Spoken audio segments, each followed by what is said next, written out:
All right, yo, what up for y'all on the YouTube replay? I appreciate y'all. The market opens in 18 minutes, so go ahead and if you want, skip 18 minutes into the stream to see how the stock market opens because the overnight market opens at 8 p.m. and it's 7:43. But let me give you a quick portfolio update, and I'll do another one in a little while. I'll show you every stock that I own, how much I'm up and down on every stock, and then we'll look at some of y'all stocks in the chat here. So check this out. Here's my total percent change on every stock. So luckily in our main account right here, this is my dividend growth portfolio. So every stock in here actually pays a dividend. Most of these are like dividend growth companies, and every stock in here is also in the S&P 500. We also have a little Roth IRA. It's only 1,400 bucks. But these are all the stocks that we own in here. It's pretty trash. I'm working on my IRA, so I'm going to deposit some more money in there, do some adjustments to my holdings as well. Yo, what up, unboxing? Yeah, yo, happy Sunday, guys. Then here, finally, I have my Moomoo portfolio. This is my buy and hold account where once I buy a stock in here, I try not to ever sell it. I try and just hold it on for the long run. And I saw someone request Amazon, so I will look at Amazon in a second here. And then finally, we also have our Webull account, which also in 15 minutes the market opens and we'll see how all our stocks are moving in here. And it looked like Ethereum and Bitcoin were rallying up. Let me actually go double check that. So yeah, look at Bitcoin right now, 119,000. You know that whenever Bitcoin's doing good, it usually bodes well for tech stocks. And so I wonder if the market's going to open green. I'd love to see that. Where's Ethereum? Yeah, check out Ethereum. You know, with all the new Ethereum stocks and stuff, Ethereum's been doing really good. Like, there's one that Tom Lee works for. I forget the name of the company, but Tom Lee works for some Ethereum company, kind of like a MicroStrategy. But yeah, here are all the stocks that we own in here. We do have some losers in here as well, like UiPath, Zoom, Progressive. Progressive is actually one I'm starting to look more into and buy more shares. I love that company. But yeah, we obviously have some winners as well, like AMD, Robinhood, Reddit. I love a lot of these companies. So yeah, Antonio, what's up, man? We could look at Eli Lilly as well. Yo, Two Trick, what's up, dude? Yeah, hey, someone said good morning. Yeah, unboxing. Good morning, man. It's 7:45 p.m. for me. So let me look at Amazon first because this is a company I love. I do own 13 shares of them. I bought another share right down here on the dip. I think this is such an innovative company. One you probably just want to buy and hold forever. No real reason to really sell out of Amazon. I heard in the news Amazon's looking into selling like used cars on Amazon. That would be kind of interesting. But one huge growth driver for Amazon is actually this AWS business, the Amazon Web Services. If we look at this on an annual basis, it's over 107 billion of revenue for them in 2024. Actually, let me show you how diversified their revenue streams are. Check this out. So a lot of people know Amazon for their website, their online store, but that's only 40% of the business. You know, online stores are 40%. Then they have their third-party seller services for like logistic fees. And then, of course, that huge AWS business, Amazon Web Services. Then they're an advertising play. You know, they own Prime Video, as well as Twitch.tv, if anyone's heard of them. They get ads from there, and the subscription service, obviously from Amazon Prime, and then they have some physical stores from like 365 Whole Foods. But yeah, Amazon's been a huge margin expansion story. Like, check out this net margin. You know, if we zoom out here, you know, it used to be single digit margin, even negative. I mean, it was a tough buy, but now it's at a record 11% net margin, double digits. So great news there. You know, revenue's up 13, but net income's up 34 thanks to that margin growth. Loving it for Amazon. So yeah, we could look at Eli Lilly too. Yeah, that's be interesting to see used cars on Amazon or something.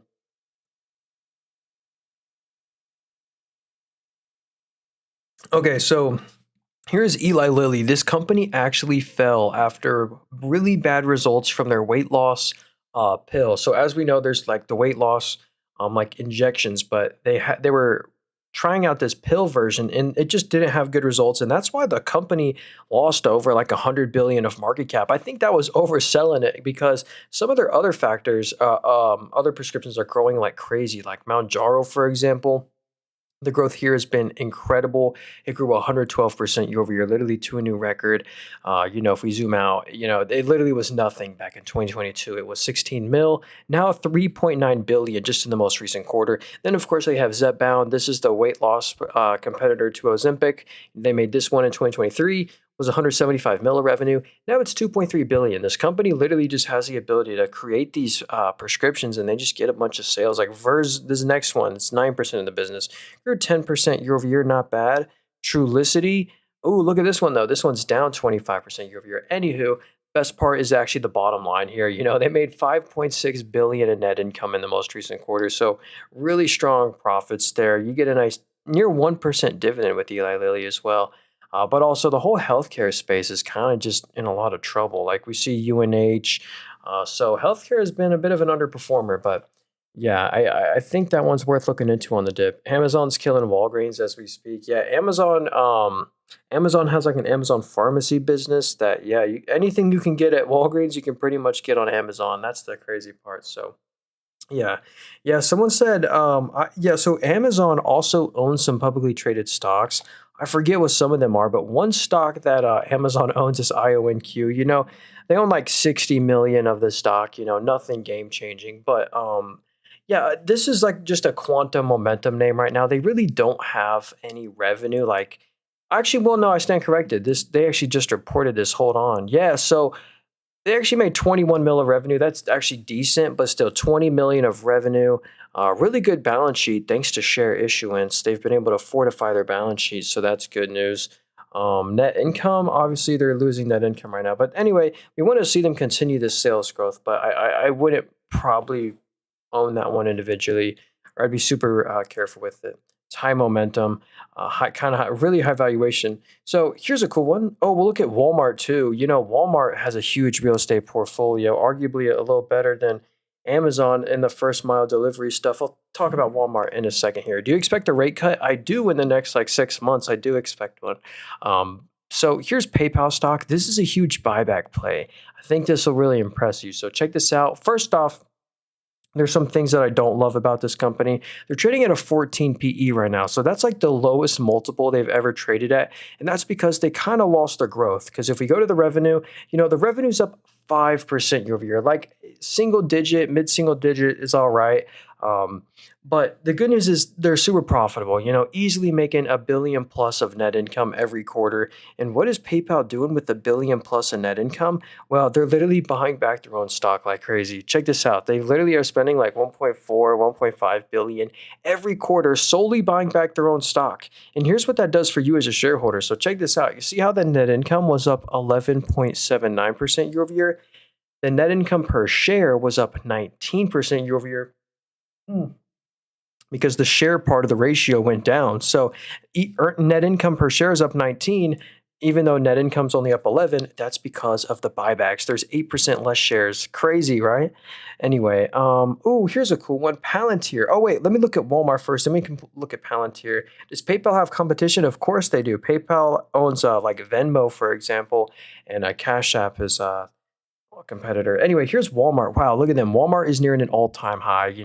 Even if we go into a recession, people still got to spend at Walmart. People still got to buy groceries. And check this out. Amazon, if we look at their net income down here, they're printing money. I mean, 4 to 5 billion of net income every quarter. You get a nice dividend as well, a near 1% dividend yield with Walmart. The PE's a 40. They also own Sam's Club. That's such a cool asset. It's kind of like a Costco competitor. Sam's Club's pretty cool. So you have to have a subscription to get into the Sam's Club. We have a membership, actually. What happened? Yeah, hey, Toby, this is a brokerage right here. If you want to get this, you buy stocks in here. If you want to get this app I'm on, it's in the link tree in my bio, very first link there. Hey, thanks for sharing the lives and stuff. I appreciate that. Yeah, if you wanted to follow button, I appreciate that. But yeah, let's look at Palantir right here. Palantir, this company just had incredible earnings. I love everything about this stock, but the valuation's a little too high. And wait 8 more minutes, guys. In 8 minutes, the market opens, and we're about to see how all my stocks move. I can't wait. Bitcoin and Ethereum are going nuts right now, so I expect tech stocks to open green. So we'll see what happens in 8 minutes. But anyway, here's Palantir right here. This stock is at an all-time high because they had incredible earnings, but the valuation's a little too high for me. I mean, look at this. This is the price to sales, so not price to net income, but just price to revenue is 128. So pretty ridiculous price to sales, but it's because they're so growthy. Like, check this out. If we look at the government revenue, it grew 49% year over year. Like, that's the incredible part about Palantir. They're so growthy. So the government revenue is up 49% year over year, and the commercial revenue is up 46%. So both segments of their business are growing like crazy. They just had their first ever $1 billion quarter. Revenue's up 48%. And on that $1 billion, they made $330 million in net income. So they had a crazy 33% net margin. Palantir also has a fortress of a balance sheet. They literally have no debt whatsoever and $6 billion of cash, up from $4 billion. So anyway, Palantir is really cool, but the valuation's always been a problem for me there. But before today, that has not a good reason to buy them because they're at all-time highs. So, um, yeah, wish I owned them. Yo, Pierre, what's up, dude? He said Oscar. Are people still buying BlackBerry stock? I don't know. Hopefully not. Um, yeah, we try not to go over, or we try not to talk about the small meme stocks too much. But here's Oscar Health. This is the Medicare Medicaid provider that's like taking market share away like crazy. This whole like dip right here was just thanks to the government regulation. They're really coming after the Medicare Medicaid providers. But here's what's so cool about Oscar and why they're probably one of my top picks going into this sector if I wanted exposure. Check this out. I mean, in 2020, the full year, revenue was 580 million. Now for the full year 2024, it was 9.2 billion. I mean, literally just in the most recent quarter, it was $3 billion of revenue, up 42%.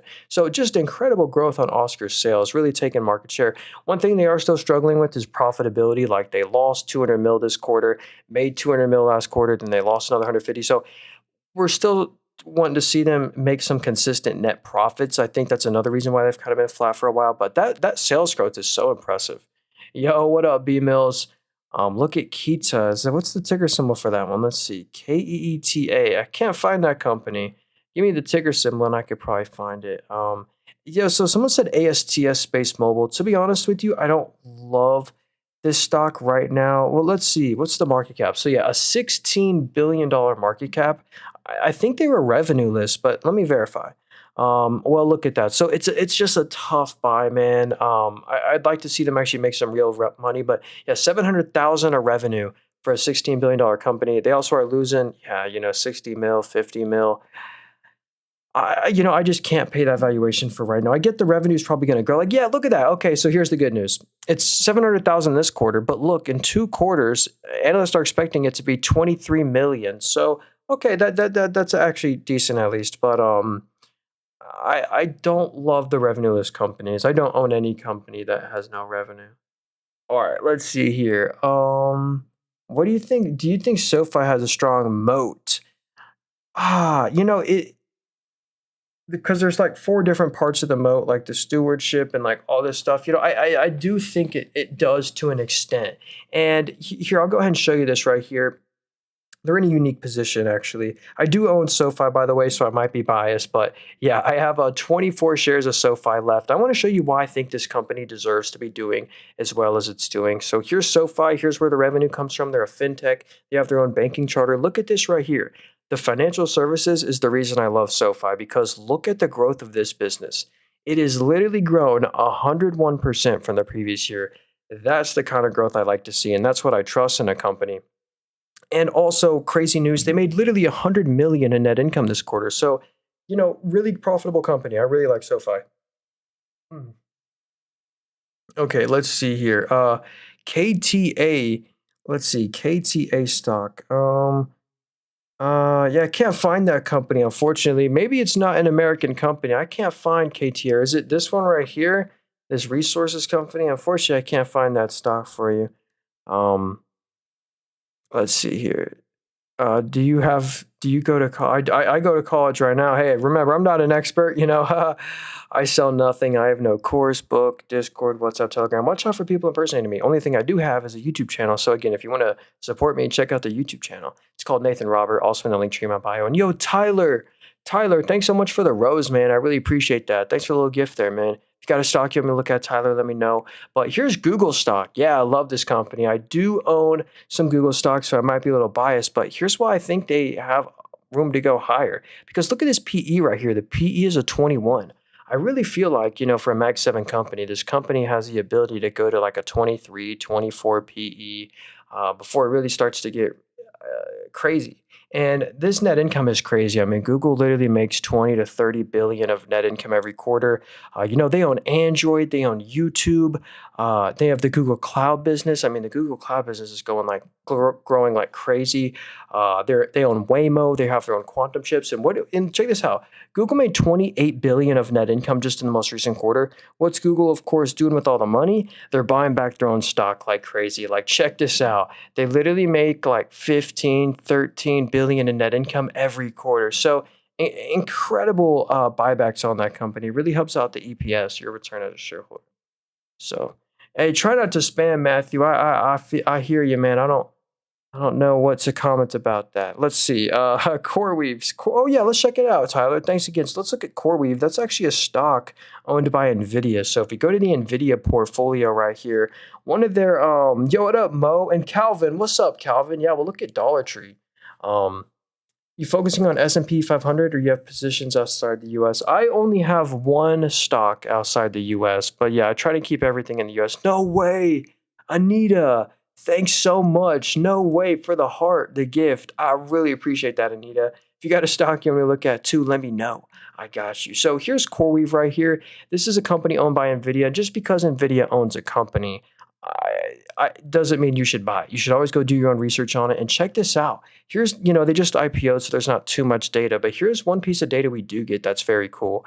Look at this year-over-year revenue growth. The revenue year-over-year literally went from 188 million to 981 million. I mean, nearly $1 billion of revenue just in the most recent quarter. So it's a really growthy company.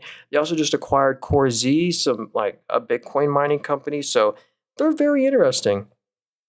Oh, yeah, I got you. Yeah, let's look at Symbiotic and what platform we're using. Yeah, hey, Fab, this is a brokerage I'm on right here. I love buying stocks, my favorite app for analysis. If you want to get this brokerage I'm on, it's in the link tree in my bio, very first link there. It's also an affiliate link too, so if you deposit $100, we'll both get like 5 free stocks. But anyway, let me show you Symbiotic right here. This is my second favorite robotics company. My favorite robotics stock is Amazon, but Amazon's obviously not a pure play. This is more of a pure play. Then we'll get to Dollar Tree.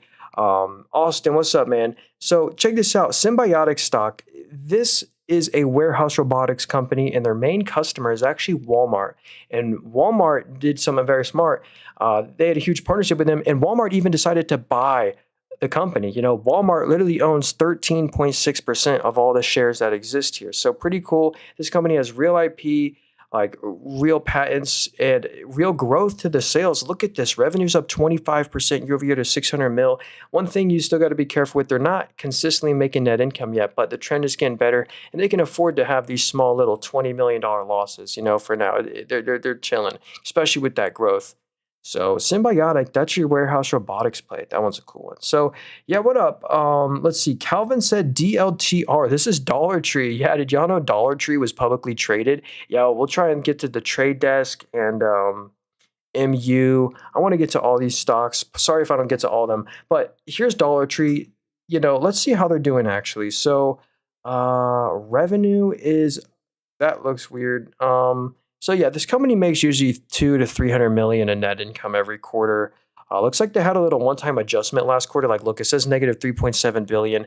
That was technically not real. That also like made their revenue go negative. So I wonder if they like sold an asset or something. Anyway, just kind of ignore that one quarter right there. But anyway, Dollar Tree makes around 300 mil of net income a quarter. So we'll just call it, we'll round up to $1 billion a year. So they're trading at like 26 times net income. I wonder what DG is trading at. Dollar General. I'd rather pick Dollar General just for the yield, but yeah, they're at a 22. All right. Anyway, let's go here. Age verification is social media networks. Yeah, hey, that could be a problem with Meta. Oh, it's 8 p.m. Hold on, guys. Wait, we got to go see how the market opened. So as we know, crypto's doing great right now. Like Bitcoin's at nearly 120,000. Let's go see how the Qs are opening. So, hey, at least it's not down, but the QQQ's up 0.02. So we'll come back to that in a minute here. It should be opened up on Webull as well. Hold on. If we go right here, hey, Progressive is up 1%. Robinhood's up 1.4. Anything down? AMD's down or not. Anyway, we'll come back to this. The market did just open. And yo, J Crumb, thanks for the rose as well, man. I appreciate you. Yeah, no problem, Anita. So let's look at MU and the Trade Desk stock. Are you holding CoreWeave? I do not own CoreWeave. So here's the Trade Desk. This is an advertising company and like a TV advertising company, and they just gave some bad guidance. I'm pretty sure the guidance was like high single digit. So again, single digit guidance isn't exactly great for a high PE stock. Like even after this fall, the PE is a 65. So I can see why it fell so much, but I think it might be worth looking into. Maybe as a small position, it might be. Let me look at them. So the margins also fell a bit. So yeah, we'll look at ECL as well. Hey, thanks for the rose there, Jada. I appreciate that. So the revenue's up 18% year over year, and the net income's only up 6%. So yeah, that means the margins did fall a little bit. That's one thing that I did notice. But this is still a company, advertising stock, making a bunch of net income every quarter. We got to look at the growth rate there, like 2 years out. So that was the Trade Desk. Also, Netflix dropped them as a partner. Netflix used to use them to find advertisers, but now Netflix just does it themselves.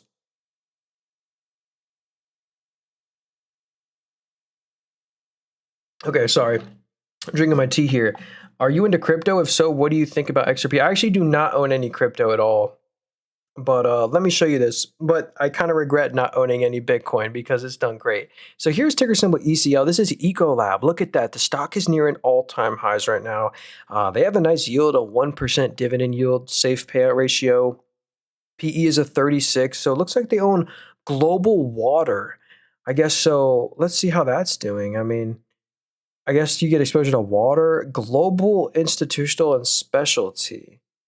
So, hey, that sounds interesting. Global pest elimination. Wait, where does the revenue come from? So, yeah, look at that. Only 50% of the revenue comes from the US. Then they have 20% EU, Asia Pacific, and all these other countries. That's cool. But let's see the bottom line here. So, yeah, look at that. They're making over 500 million in net income every single quarter. So, yeah, they're making 2 bill a year.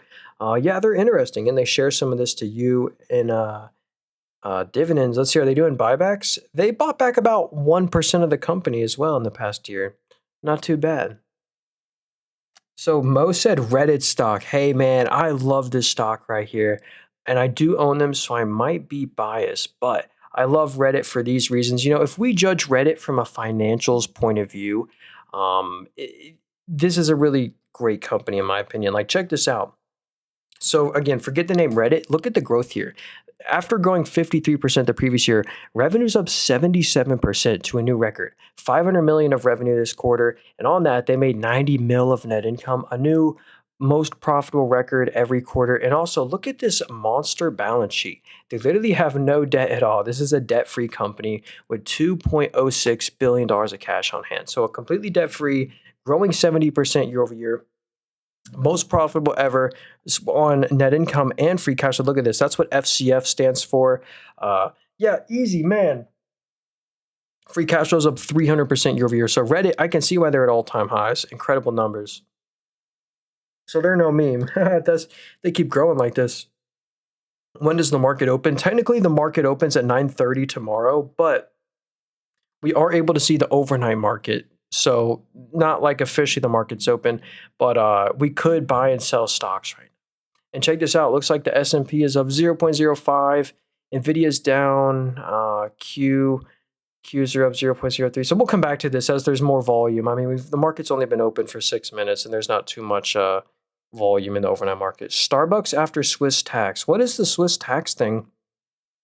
I don't know, but Starbucks is going through some struggles right now with their margins. No way.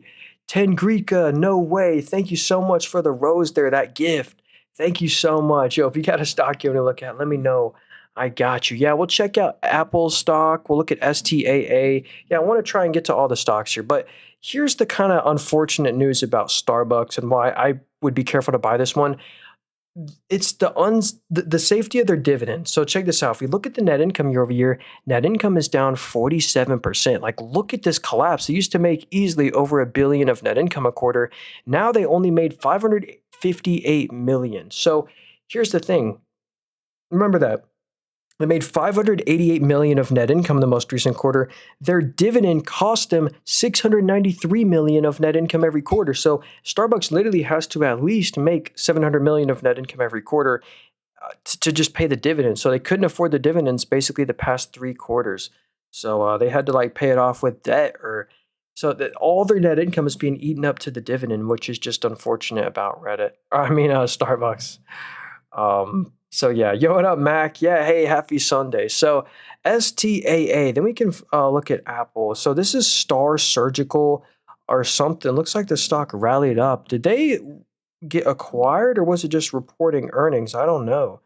But largest let's just see here. Let's go look at their financials. So they beat on revenue, they beat on net income, and they beat on EBITDA. So they had a nice little triple beat there. Whoa, so the revenue still fell 55% year over year. So that's not great. Revenue's down 55%. They lost 16 million, but it looks like analysts were expecting this. Balance sheet is slowly losing its assets because of these net income losses. But, I'd be careful with that one. Nothing's really blowing me away there. I don't love that huge revenue decline. I mean, did they sell off a segment of their business? Kinda, but not really. All right. Anyway, what happens is, yeah, hey, Prana, this is a brokerage right here. If you want to get this software I'm on, it's in, to buy stocks and stuff. It's in the link tree in my bio, very first link there. It's an affiliate link too. So if you sign up and deposit like $100, we'll both get 5 free stocks, which is kind of cool. Anyway, here's a great company to just buy and hold forever. Let me analyze Apple for you. So check this out. I love Apple. I'm on an Apple device right now. A lot of people are locked in the Apple ecosystem. And they have a huge market share for smartphones. Check that out. A 19% smartphone market share, and half their revenue literally comes from just their iPhone. And then they have the services business. This is a really cool segment here. If you go spend $100 in the App Store, $30 of that goes back to Apple as a high margin royalty. And it's nearly $100 billion of annual revenue for them. And it's all really high margin. They don't have to do any work for that. It's like literally 99% margin. Then they have the Macs, the accessories like the AirPods and the watches, and then the iPad business. And here's also why they're a bit affected by tariffs. Hey, thanks, Mac, for the follow. I appreciate that. I am in the US. But check this out. Apple's in the US as well. Although Apple is headquartered in the US, they get a bunch of revenue from outside the US. So only 36% of the revenue comes from the United States, 25% EU, 17% China, and all these other countries here. So basically, another thing I want to point out is the crazy buybacks Apple does. They make, about 25 to 30 billion of net income a quarter. What does Apple do with all that money? Because, they're too big. Regulators would not allow them to just go buy another company with this money. So instead, they literally just return it all to shareholders via buybacks. So they literally have the largest buyback program of any company on earth.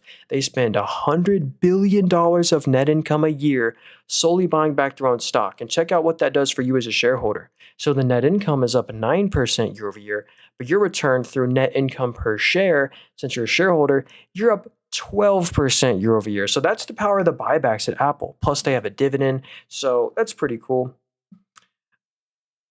And they just had a little meeting at the White House. They're doing like $100 billion investment or something. All right, so let's see here. What's this one? KKR stock. I don't know if I've heard of them before. KKR & Co. This might be an insurance company. I don't know. What up, big boy? Hey, we can look at CRM too. We can look at Arista Networks. I want to get to all these stocks here. But check this out. KKR stock has had an incredible performance since 2019. So they're an asset manager and an insurance company. So 65% of the revenue comes from asset management, and then they have the insurance. How's that doing? Well, it doesn't look like too good. Or maybe it is. Anyway, let's just see net income. Yeah, look at this, man. They're printing money, easily over $1 billion of net income every single quarter. So making a lot of net income. You get a 0.5% dividend with this company. What's the growth of the sales? So sales are up 21%. Not bad. So yeah, that's an insurance business. All right, so let's see. Salesforce. So yeah, this company owns Slack, but unfortunately, a lot of software names have been struggling. I love Salesforce, so I would actually put this one on your watch list if you're looking for a big tech software play. ServiceNow and Salesforce are my favorite picks. If we look at Adobe right now, Adobe stock is struggling. ServiceNow is struggling. All the service names are struggling, which is unfortunate. But here's what's really cool about Salesforce. Look how diversified their revenue streams are. 24% comes from services, 21% comes from sales, platform another, integration and analytics, marketing and commerce. So I love how diversified that they are. But I think investors are a little disappointed with Salesforce's slower growth. Like, check this out: the net income only grew by 0.5% year over year. So the after-tax net income was only up 0.5% from the previous year. And same with the free cash flow. The free cash flow was only up 3.5% year over year. So I think investors wanted a little bit more growth because these software names do trade at a pretty high PE. But also, another cool growth thing about Salesforce is actually they just acquired INFA. So that's kind of why this stock chart looks really flat right there, because Salesforce just acquired this stock. And in my opinion, they got a really good deal. So all these financial metrics you're about to look at are about to get added to Salesforce. So inorganically, but growth nonetheless. 400 million of revenue is going to get added to Salesforce now every quarter. This company is not really making net income, but that's okay. Hopefully Salesforce can get some synergies there and make this company really profitable. Anyway, that's them. King said check out Arista Network. So here's just a high quality stock. Hey, we got to look at Taiwan Semi as well.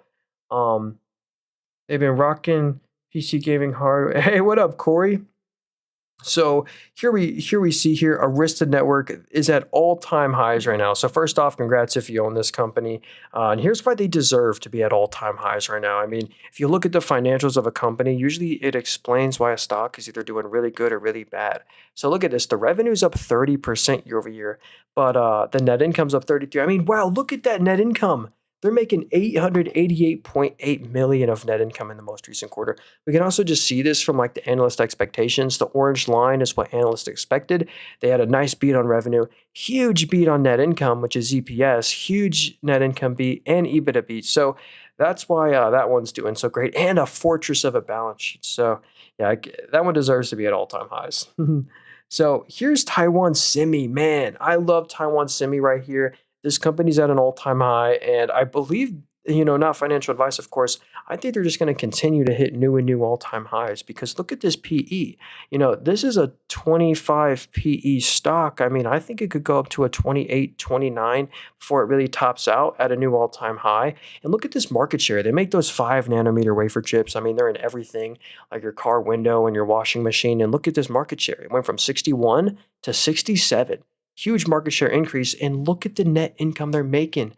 This is the crazy part. They're making, 14 bill in net income this quarter, 10 bill last quarter, 10 bill last quarter. I mean, the margin expansion here as well. So look, revenue's up 55, net income's up 80. So that's why this is a $1 trillion company with 40% net margins. This is an incredible business to own. It's kind of like Nvidia with a yield. You get a 1% yield here. Are you using Robinhood right now? What are you using for charts? Yeah, hey, Backflip and Jack, hey, this is a brokerage I'm using right here. It's actually a brokerage called Moomoo. And if you want to get this software I'm on, it's in the link tree in my bio, very first link there. But I do also have Robinhood, but this one's my favorite, lowest fee, most useful one in my opinion. And if you want to, you can just type it into Google. It's called Moomoo. But if you want to use my affiliate link, it's in the link tree in my bio, first link there. And we'll both get some free stocks if you deposit $100. Anyway, yo, what up, Ryan and Jeff Mack? Good to see you two. So let's see here. Do you own any gold or gold adjacent stock as a dollar hedge? I actually do not, but my favorite gold stock of all time is RGLD, and I'm really looking into buying this stock because I do want some gold exposure. Because one thing I don't like about physical gold is you don't get a yield on it. So here's exposure to gold, and you get a 1% dividend on this company. Not bad, but the best part is this is a royalty company. They make so much in royalties. Like, look, royalties are 40% of the revenue. Well, actually, it's all the revenue, but specifically gold royalty interest are up 50% year over year, and it's all super high margin for the company. So if you go to the net income down here, I mean, this is what you want to see. Net income's up 62% year over year. This is crazy net income. So anyway, 63% net margin. So I do really love RGLD. That's my favorite gold pick for you. But let's see, SEDG. Solar Edge Technology. So I know a lot of the solar stocks have been getting crushed recently, which is unfortunate. So yeah, this is a $1.5 billion market cap. So yeah, dang. These losses make it too tough of a buy for me. Like, look at this. They lost 120 mil, 100 mil, 300 mil. They're just burning through a lot of cash right now. So yeah, the balance sheet's on a decline as well. So I actually probably, even though the stock's on a dip, I don't think I would buy the dip on Solar Edge just because of these net income losses. They scare me. Are they growing? I mean, revenue's up 9%, but they're losing 100 mil a quarter. They really need to fix that trend, in my opinion. If I had to pick a solar stock, I'd pick FSLR. Is my favorite solar pick, and it's not exactly at an all-time high, so it's at a pretty decent price. And check this one out. Here's a solar play. They're printed money, a couple hundred mil in net income a quarter. So there's a cool one. All right. Yeah, what's up, Ryan D'Amigo? How's it going, man? Happy Sunday, everyone. Let's see. What about BWA? What is BWA? Let's check it out. Borg Warner. So this one's been flat for a while. Like this stock is the same price that it was back in 2018. So but it's done pretty good the past couple months here. Check that out. So let's go look at their financials. They pay a dividend. You get a 1% yield. Looks like they cut their dividend. Past 2 years, but let's see what the financials are. So they're in turbos and thermal technologies, drivetrain and more systems, power drive systems. That sounds niche. Let's see, revenues. Yeah, so that's the not so good news. That might be why the stock is trading flat. The revenue's only up 1% year over year, and the net income's down 26%. So the margins did fall a bit. So they had some little one-time adjustment right here, making it negative. They're actually making about 300 mil a quarter, but it did fall 8%. So nothing's really blowing me away here. It's a cool industry, but they're not really growing too much. Revenue's only up 1%. Margins fell a slight bit. So I'd be careful with that one. I just don't know if it'll outperform the market in the long run. Oh, that means Spanish in Spanish. Oh, that's cool. WPM stock. WPM. What is this one? Wheaton Precious Metals. Oh, this is another, I think, gold stock right here. Check that out. The stock's at an all-time high, mainly just because the price of gold. And yeah, these are all the gold mines that they own. Pretty interesting. Yeah, look at that. So they're not in the U.S., obviously. So 42% of the revenue comes from Brazil. But yeah, basically another gold proxy company. They're printing a couple hundred mil a quarter. So Candy, Soundhound AI, the metals company. We'll look at the metals company. I don't love this one just because this is a startup still. Because if we go to the revenue right here, it says no data because they've never sold anything. They've never sold a product or a service.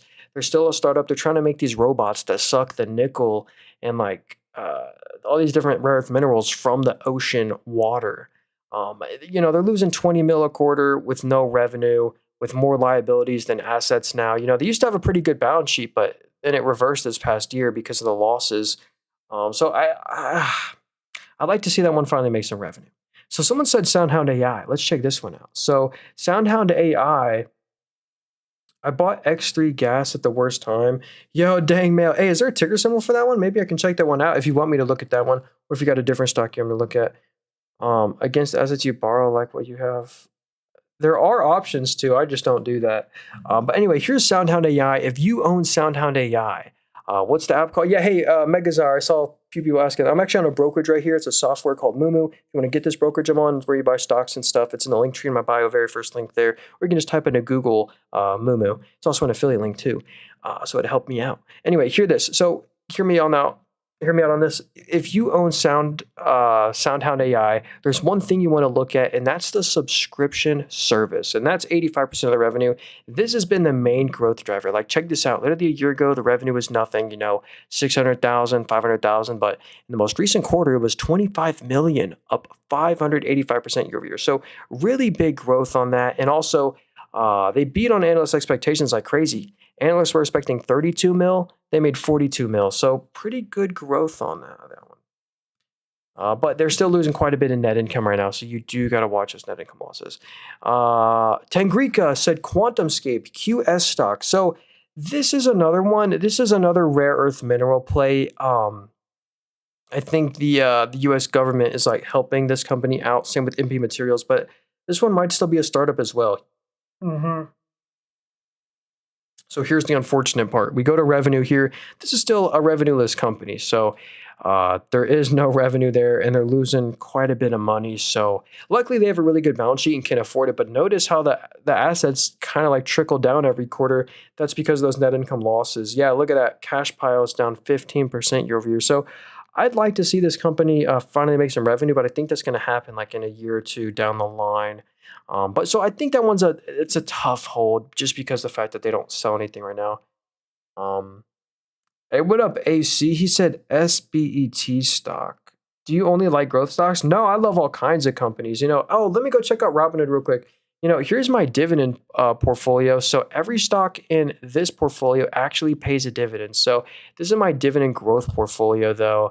I have some higher yielding companies as well, like Main Street Capital. Main Street Capital pays a monthly dividend, actually. They're one of the few companies that pay monthly dividends. But anyway, yeah. What's the market doing? Tesla's up 1, Qs are up 0.1, Apple's up half. All right, cool. Anyway, actually, let me see what we're doing in this account as well. Give me one sec. Let's see what stocks are moving that we own. So T-Mobile's down 1.38. PSIX is up 5%. No way. Robinhood's up 2.2. Progressive's up 1. Supermicro 1. SoFi's almost up 1. Okay, so we can look, you know what? User37 said SoFi. Remind me to look at SoFi, User37, but someone said Dow Inc. SBET. Then we'll look at Dow Inc. I don't think they're a best company. They're actually, I wouldn't buy that one, but I'll show you why in a second. So this is SBET. I think this is just an Ethereum company. Let me double check here. Or affiliate marketing. I'm pretty sure, I don't remember, but yeah, so look at this. Kind of look at this top article here. SharpLink increases Ethereum holding significantly. So I think it's like a Ethereum holding company. So yeah. What's next with earnings news? I don't know if we have any big earnings this week. You know what? I'll check really quickly, but I don't think there's any earnings this week. Let me see. Yeah, Life 360 reports. Yeah, HelloFresh, nothing reports. So anyway, let's see here. SoFi stock, yeah, or no, Dow. Then we'll get to SoFi. So here's a company I would actually stay away from. Like some people would look at this and be like, "Dang, it's at all-time lows. Should we buy the dip on this one?" This is why I'd be a little hesitant, and I think they might go lower for this reason. They also, if you buy the stock, some people are like, hold on. I buy the stock, it has a 13% dividend. That seems pretty attractive. But here's why, I don't think it's sustainable. If we go to the net income, they actually lost 800 mil of net income this quarter and 300 mil the quarter before and 35 mil this quarter. And when you lose net income, like you just can't pay a dividend.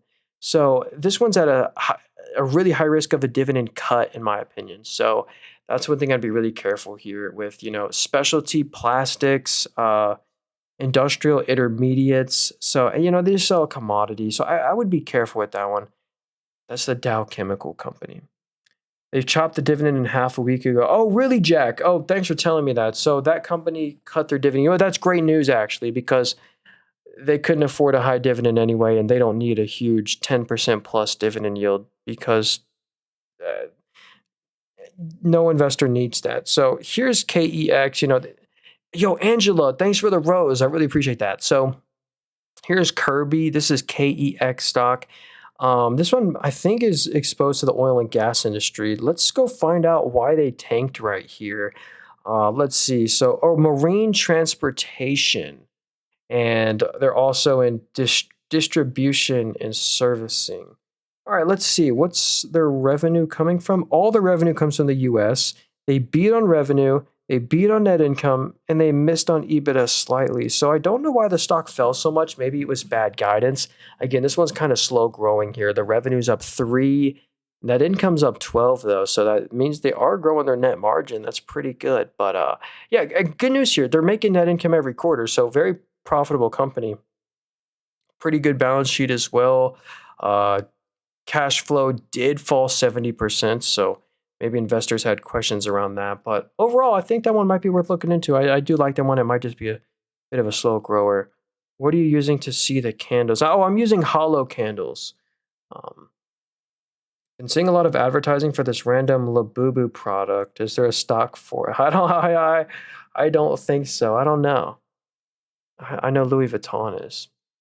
MP Materials. Yeah, MP Materials, you're really waiting for 2 years out for them to recognize that government revenue. MP Materials is opening up a rare earth mine. and it's supposed to supply the US with certain rare earth minerals for like literally the next 50 years, just this one mine. So that one literally has like direct help from the US government. So that one is why MP Materials has been running so much. Yo, what up, KC? I hope y'all are having a good Sunday. So here's AUR stock. I believe this one might be a startup as well. But if we go to the shareholders right here, this is something I found really interesting. Uber owns 17% of all the shares. So that's something really interesting. Uber has a really high, it's kind of backed by Uber. They own 20% of the shares. They have a fortress of a balance sheet. Look at this, no debt at all, and $1.3 billion of cash with no debt. But here's kind of the bad news. They don't sell anything. The revenue was $1 million in the most recent quarter. So that's the only thing that concerns me about this company. Oh, and they're losing $200 million a quarter of net income. So that's not great. We want to finally see that company start to actually produce something, but it is cool to see they're backed by Uber, and that is like really good, All right. Is SEZL a buy? Yeah, so here's a fintech stock that has been it's kind of been struggling a little bit. So this is SEZL. They fell 35%, and I think this one might be worth looking into because they beat on revenue, they beat on net income, beat on EBIT, but they fell anyway. So check this out. The revenue grew 76% year over year. So they made 98 mil of revenue, and on that 98 mil of revenue, they made 27 million in net income. So they have really good margins, 27% net margin. It's down 50% year over year because they had this one time adjustment this one quarter. So it's tough comparing to that's not really real margin. So that's why it says the same with net income. That's why it's down. But anyway, I really love SEZL. They're a cool growth company. They're on my watch list. Let's see what app is this. Yeah, hey, this is a brokerage to buy stocks, and if you want to get this app I'm on, it's in the link tree in my bio. Very first link there. Let's look at SoFi. So I do own this one as well. I'm actually surprised SoFi's not up a little bit more because they are so growthy. They have their own banking charter. They're another fintech. But look at this one right here. Financial services are 40% of the revenue. Look at how growthy this is. I mean, it's up 101% year over year. Incredible growth on SoFi Technologies. And not only like revenue growth, but profitable growth. They made 100 million of after-tax net income this quarter. So, they're people are really starting to take SoFi serious. They used to lose a bunch of net income every quarter, and now they're finally making a bunch of net income. So anyway, SoFi's doing great, and they deserve to be doing this good because of how growthy they are. Bougie said, "My brother, do you see the upside in UPS stock?" And to be honest with you, I don't too much because there are some risky things here, in my opinion, like the dividend, for example. I think the dividend has a real risk of being cut, and I'll show you the numbers for yourself, and you can draw your own conclusion. So check this out. They have a 7.5% dividend, a really crazy high dividend. Let's go see if it's sustainable. So here's the net income in the most recent quarter. They made 1.28 billion of net income this quarter. All right, or let's round it up. They made 1.3 billion of net income this quarter. Let's go to the cash flow statement and see how much the dividend cost every quarter. The dividend literally cost every quarter 1.35 billion of net income. So literally all their net income is being eaten up by the dividend. They have no leftover money. So unless they start making over 1.35 billion, like they have no leftover money to really innovate, reinvest in the company, do buybacks. So if they want to do anything like that, any opportunities, they have to issue debt or issue shares and dilute you. It's tough. Anyway, that's why that one is done so bad. Maybe it's bottomed out though. Again, none of this is financial advice. I sell nothing, by the way. I have no course, book, Discord, WhatsApp, Telegram. So someone said, look at AMD and NVIDIA with the new Trump tariff. So yeah, here's what basically just happened. Here's the new tariff news about these the chip act. So basically, and I read this like right before I got on the stream, any chips that NVIDIA or AMD send to China, they have to pay a 15% tariff on that. So 15% of that goes back to the US. So 15% tariff on all chips sent to China. Anyway, here's AMD though. I do own this one here. I'll show you my position. Let me see. Are they down? They probably are. Yeah, so AMD's barely down 0.21%, but we do own 11 shares of AMD. So Let me show you why I like them. First off, they have a really nice PC GPU market share, a 17% market share, and they've been really growing in the data center business because if data centers need a bunch of GPUs, and well, that's why it's genius for AMD to get into this business because they make GPUs and they can get the newest models the quickest and for free because they make them. So pretty cool, and it's done wonders for the numbers. Like look at the FCF, which stands for free cash flow. They made 1.7 billion of free cash flow this quarter, 800 mil of net income, absolute monster of a balance sheet, no net debt. So for those reasons, that's why I own AMD. I might be biased though, but yeah, I do like them. Hey man, watching Archer Aviation this week. Yo, what up, Cruz? I would be careful with Archer Aviation just because they don't sell anything right now.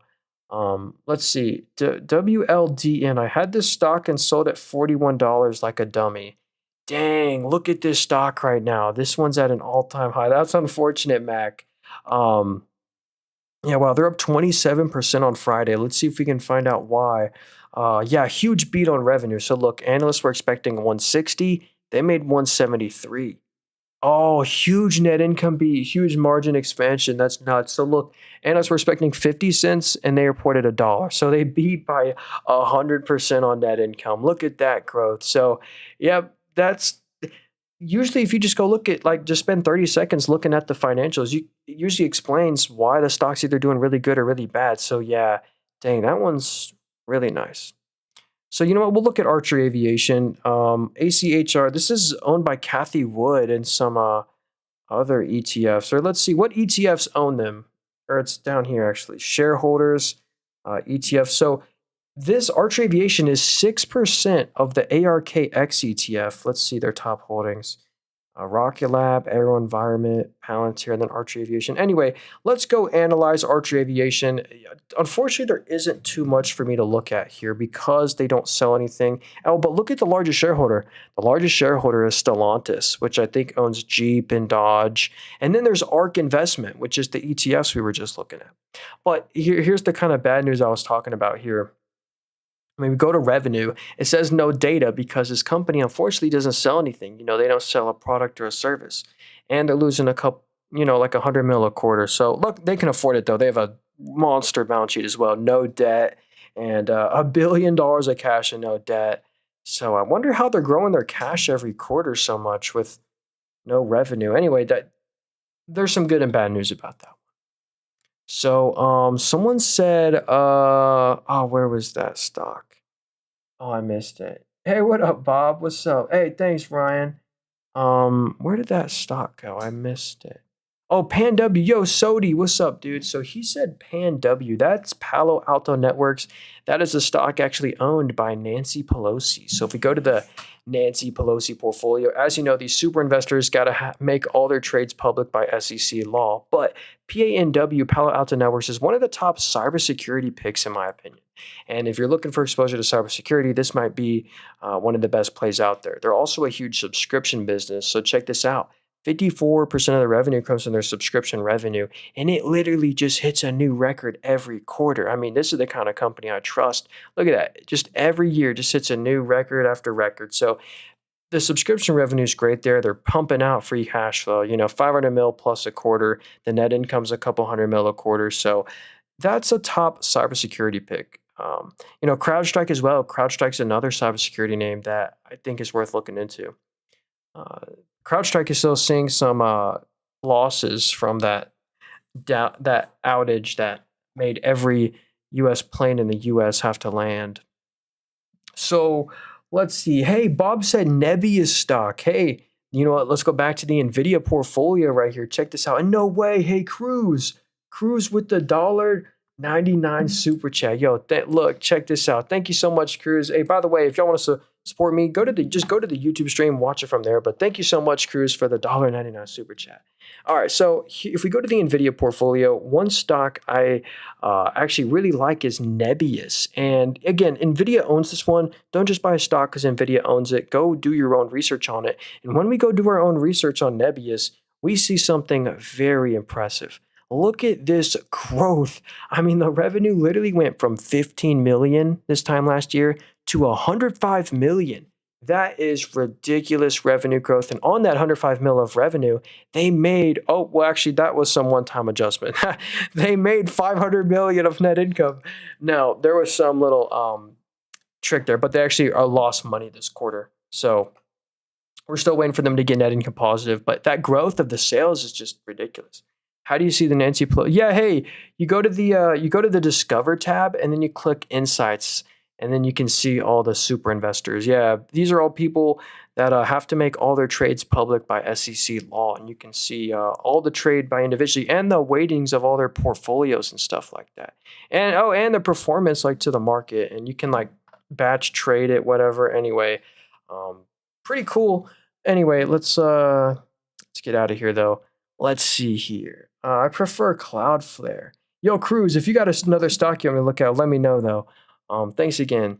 And and by the way, I have a tutorial on how to use this app as well on my YouTube channel if you're wondering how to use this app. But here's Cloudflare right here. If y'all don't know, this is a huge company. Oh yeah, sorry. Yeah, this is a brokerage right here. If you want to get this app that I'm on right here, you can buy stocks in here. It's a brokerage called Moomoo. If you go to the link tree in my bio, it's the very first link there if you want to get it. It's also an affiliate link too. So if you sign up and deposit $100, we'll both get 5 free stocks. Or you can just go into Google and type it in. It's a brokerage called Moomoo. But here's Cloudflare. This is a crazy company because literally 20% of all global internet traffic, which is a lot, 20% of all their global internet traffic goes through Cloudflare in one way or another. So they have crazy growth as well. If we just look at this revenue right here, 512 mil the most recent quarter, it literally just hits a new record every quarter, every year. So revenue is growing like crazy. They're still struggling with net income positivity. They do still have some net income losses, but so that's all right because they're so growthy and the free cash flow is pretty decent right now. Yeah. But they just have some stock-based compensation. But that one's a great one to just buy and hold for the long run. Let's see. How do you feel about the BLSH IPO? Yeah, so I don't know too much about this one. They're a $4 billion market cap. So they're really small, $4 billion market cap. But one thing I do know, a lot of companies that have IPO'd recently, like Circle, CoreWeave, just a lot of these IPOs, as soon as they IPO, they like go up like 500% and then fall. Or like something like that. They go up like crazy and then fall. Anyway, Kathy Wood bought some Trade Desk. Yeah, you're right. Kathy Wood did buy Trade Desk. And someone said buy QQQ. Yo, instead of QQQ, actually check out QQQM. It's the exact same ETF run by the exact same people, but just with the lower expense ratio. Same exact NASDAQ 100 strategy, same weighting of holdings, just with a lower expense ratio. They just don't market that one. Whenever they market something, they're going to obviously market QQQ to get the higher fees. They're owned by the same people. Okay, let's see here. So look at FedEx. So yeah, we looked at UPS earlier. Now we can kind of compare it to FedEx. Still an industry that's kind of been struggling. They've seen a lot of competition from Amazon. But let's see how FedEx is doing. So first off, this is a payout ratio that I like to see. A 2.5% yield. The payout ratio is only at 32%. So safe dividend payout ratio. The PE is a 13.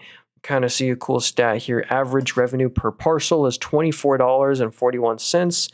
And let's just go check the net income because that's what matters. So yeah, look at that. They're making nearly $1 billion in net income every quarter. If you kind of average it out there, yeah, they're making just over $1 billion in net income every quarter. Then let's go see how much the dividend costs. So they make $1 billion of net income every quarter. Should cost around 300 million. Where's dividend? Yeah, the dividend costs 330 million of net income every quarter. So safe there. And since they have leftover money, they're even doing a bunch of share buybacks right now. They're literally spending more on buybacks than the cost of their dividends. So check this out. Here's what the power of the share buybacks do. So look at this net income. The net income grew 11.8% year over year, but your return through net income per share is up 15% year over year. So they've bought back 4% of all the shares that exist. So that's pretty cool. Plasma, what's up? Thoughts on Astera Labs? Yeah, hey, we just looked at Sezzle. So yeah, let me look at Astera Labs. I dipped into BTCI, IREN. Oh yeah, sorry about that. Let's look at IREN as well after this. So here's Astera Labs.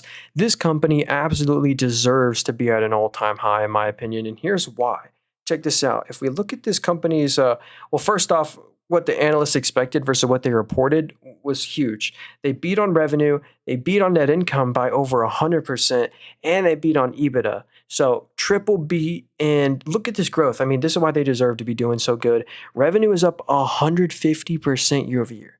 We're from 76 mil to 191 mil. And out of that 191 mil of revenue, they made 51 million of net income. And they have a monster balance sheet. They literally have no debt at all, literally debt free, with 1.07 billion of cash. Crazy. So, oh yeah, let me look at HIMS right here. Yeah. So here's hims and hers. I own it $39 average. Oh, hey, you have a really good average on this company. So the thing is, they lost their partnership with Novo Nordisk. So Hims used to sell a weight loss prescription on their website, and it brought them a lot of growth. Now they no longer sell any weight loss prescriptions on their website, but luckily they have a bunch of other stuff that is there to grow. So if we look at this right here, they did so on earnings. Oh hey, hold on, watch out for that. Hold on. Yeah, I can't delete messages. Are you kidding me? Oh, well, yeah, watch out for that. Hey, watch out for people impersonating me in the chat. By the way, I sell nothing. I have no course, book, Discord, WhatsApp, Telegram. I sell nothing. So, yeah, watch out for people impersonating me. Anyway, let's go back to Hims right here. They did miss on revenue, beat on net income, and missed on EBIT. So, anyway, the reason I really like this company is because of how growthy they are. Look at this. The revenue's up 72% year over year to 500 mil. So revenue's up 72. And look at the FCF, which is free cash flow. Actually, the free cash flow just went negative. So I guess we'll just look at net income. So look at that. Yeah, the net income is 42 mil. I mean, they should be making near 200 mil in net income a year. I mean, super profitable. And they also, the balance sheet looks weird, but they just issued $1 billion of debt and also $1 billion of cash. So that the assets and liabilities kind of rose together. So if we go to their cash on hand, basically they issued debt to buy cash. That's how their cash went from 320 mil to 1.1 billion. So that's nothing concerning here. They probably got it at a good rate too. So anyway, that's Hims. They're a pretty good one. I like how growthy they are. Let's see. Oh yeah, Barella, what's up, dude? He said MU stock. Yeah, let's look at MU, and then we can look at GT. I don't think I've ever looked at GT stock. So here's Micron Technology. They were up 6% on Friday. That was a pretty nice day for them. They have a dividend as well, 0.5% yield on there. Not too bad. And look at the PE. The price to net income is 21. So that's a pretty fair valuation. And yeah, look at this computer networking business. So they're trading at a 21 PE, and look how growthy they are. The revenue is doubled here. It's up 100% year over year. So really good growth on MU. And also look at the net income, the profits. That's ridiculous. I mean, 1.9 billion in net income this quarter. A huge improvement from the previous year. When look at this, they used to lose net income every quarter. Now they're making net income every quarter. So very nice recovery on MU. It was safe for her was done for trusted. Hey, yeah. Hey, Cruz, it is safe in my opinion. Even if something happens to like in Webull as well as too, like if Webull goes bankrupt or anything or Robinhood even, you're FDIC insured for 250K. So, um, let's see, ASMC or I. Oh yeah, let's look at IREN here. So, and here's IREN for a beginner. What are the best thing to watch? If a stock is good. Good fundamentals. See if they're profitable. What is the growth rate of the sales? Do they have a lot of debt? Can they pay off the debt with the net income in like a couple years time? And how sustainable? So there's so many factors in my opinion you got to look at here. What's the market cap? I don't want to buy $200 million company that's really small. But let's look at IREN right here. There's one thing I do like about this stock, and that's how growthy they are. Another company where, check this out, revenue went from 55 mil to 144 mil. So really good growth on the revenue. And on that, they made 25 mil in net income this quarter. So they made net income on that. They have a really good balance sheet. So that's the interesting thing about IREN. I think that's why they're doing so good. Oh yeah, Luffy, what was that stock? Did he say GT stock? GT. Let me scroll up actually. Yeah, GT. What is this one? GT stock. Thanks for the clarification. I'm debating on a second account. I'm over. Hey, yeah, Cruz. That's a good point. It's worth it to split up, and there's no burden for having multiple brokerages. It's just a extra 1099 form. It's already filled out. But check this out. Let's see how we're doing. Yeah, we're up 0.12% right now. How's the Qs doing? Yeah, Qs are up 0.1. Nice. Wait, what was that? Coca-Cola, Palantir's up 1%. Is anything down? No. This whole entire page is green except for Nvidia.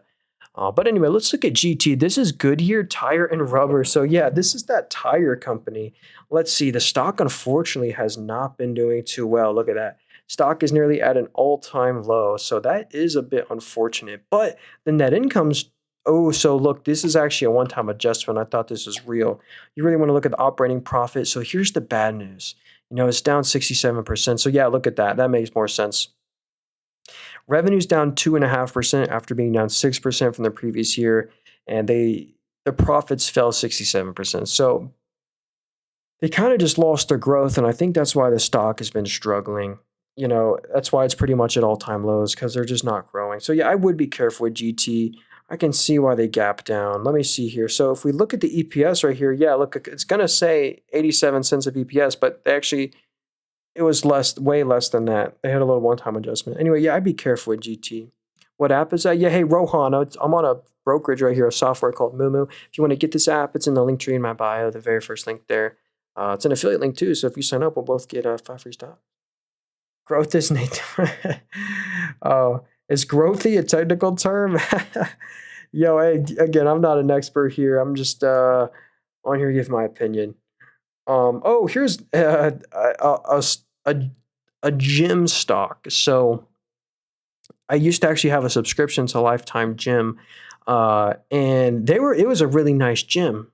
Just never went there, and that's probably how they make so much money. A bunch of people pay for the subscription, then never show up, and it's all high margin for them anyway. And some people some people forget that they even that are paying a subscription. So the PE of this company is a 26. So Lifetime Fitness is trading at a 26 PE. Look at this net income. They're actually super profitable, making like 50 to 70 million in net income a quarter. So that's pretty good. Are they doing buybacks? Up 36? They're not, but that's okay. Anyway, that's really interesting. Best growth stock for August for this week. QUBT, yeah, that's qubits. Did they report earnings already, or are they about to? Can you check Super Micro Computer? Yeah, dude, the thing with Super Micro is, I do own this one. Here, I'll show you that, actually. Actually, let's see how the market's doing right now. Yeah, PSIX has been on fire, but let's see here. Wait, what stock was that? Man, Super Micro Computer. Yeah. So look, here's the thing about Super Micro. Sorry, I'm tired right now. Oh my goodness. So Super Micro Computer, the margins on this company have unfortunately collapsed, and that's the bad news here. So if we go to the revenue, I mean, the revenue is up 7%, but the net income is down 34. So yeah, what that means is, margin collapse, not great. They're giving customers like bigger, bulkier deals. So they're still making net income every quarter, but the multiple of the company had to come down on that. What do you think of Elliott wave analysis on stocks rather than digging into financials like you do? I mean, yeah, there's technical analysis. I just always like to look at the financials. That could work, but I just love seeing for myself the financials. Walmart sells Goodyear. What? Chili said BB stock. What is BB? Oh, BlackBerry stock. You know what? Yeah, we won't really cover this one. I mean, BlackBerry's lower than it was in 1999. Obviously, when the phones were actually popular and cool back then. But let's see, licensing revenue, QNX, and secure communications. So yeah, look at this. Huge year-over-year declines in the revenue. So it's just a tough buy. Basically a meme stock. Let's see. Yeah, nothing's really blowing me away there. But here's an interesting one. This is Novo Nordisk NVO. And we can look at Lululemon as well. Yeah, Lululemon's been weirdly struggling. But here's Novo Nordisk. This is the company that owns Ozempic. So this is that weight loss prescription company. Literally, that's 94% of the business is their obesity care products. And for right now, they're printing money. They had a record quarter, 4.2 billion in net income, up 45% year over year. Get a 3.5% dividend with this company. But the bad news is, and look at the PE, it's a 13, the lowest PE it's ever traded at. And here's why the multiple is collapsing. It's because the patent for Ozempic expires in 2 years. So that's kind of the bad news there. Um, I read that kind of in like the Morningstar stuff right here. So yeah, they also own Wegovy. But yeah, Elon Musk is on Ozempic. All right, so let's see. Lululemon stock. So yeah, this one has been struggling as well. I think it might be worth looking into because it's oversold. Like the numbers were not good, but the stock price is like way overdoing this, but let's analyze them anyway. They had a huge gap down on earnings, then they bled out for another 10 days, recovered a little bit, then keeps on bleeding out. So let's look at their financials. We can see their number of stores. They have 770 stores. But look at this net income right here. The net income is down 2% when the revenue is up 7%. So again, margins are falling over here, but they're still making a boatload of net income. And look at this, thanks to the buybacks this company does. Look at this. Net income is down 2%, but the net income per share that exists is up 2%. That's the power of the buybacks. They bought back 4% of all the shares that exist. So that's how the net income per share is positive 2%, while the net income is down 2% because the share part of the ratio went down. Anywho, I think that one might be worth looking into. I know they're going to be buying back their own stock like crazy down here. Do you like IONQ yet? Not really. Amazon does own 60 million of that stock, but again, I just think the valuation's too high. The market cap should not be that high.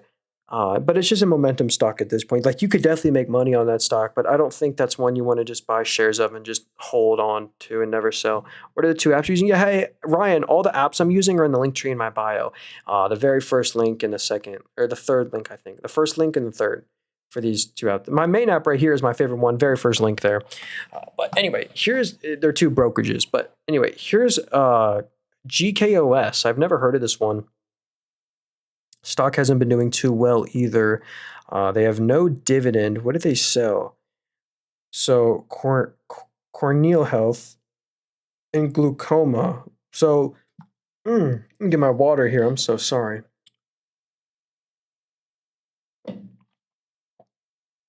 So the revenue is growing very nicely. The revenue is up 36% year over year. Let's see this right here. So when we compare this to what the analysts were expecting, analysts were expecting 115 mil of revenue. They made 124 mil. They missed on net income, and they met on net income, and they met on EBIT. So maybe it's the margins that fell a little bit. I don't know why the stock is doing so bad. Maybe they gave bad guidance or something, but everything here seems, pretty fair. I mean, they're still losing money every quarter, but the growth is really nice. They have a really good balance sheet, deleveraging. So yeah, no way, Cruz. Man, thanks so much for the $1.99 super chat. He says, I'm about to go to work at 5 a.m. Eastern time. Yo, good luck at work, Cruz. Hope you have a great Sunday, or actually, it must be Monday for you if it's 5 a.m. Yo, good luck, brother. Man, I got college tomorrow. Hey, yeah. Hey, what is this application? Yo, thanks for y'all in the chat. Hey, yeah. Yeah, again, if you want to get this app I'm on, it's actually a brokerage. It's called Moomoo. It's in the link tree in my bio, the very first link there, or you can just type in a Google Moomoo. It's an affiliate link too, so if you sign up and deposit $100, we'll both get 5 free stocks. And this is where I like to buy my stocks, and I keep my idle cash in here as well, earns the interest. But anyway, let's keep going here. APLD stock. Hey, APLD and CoreWeave.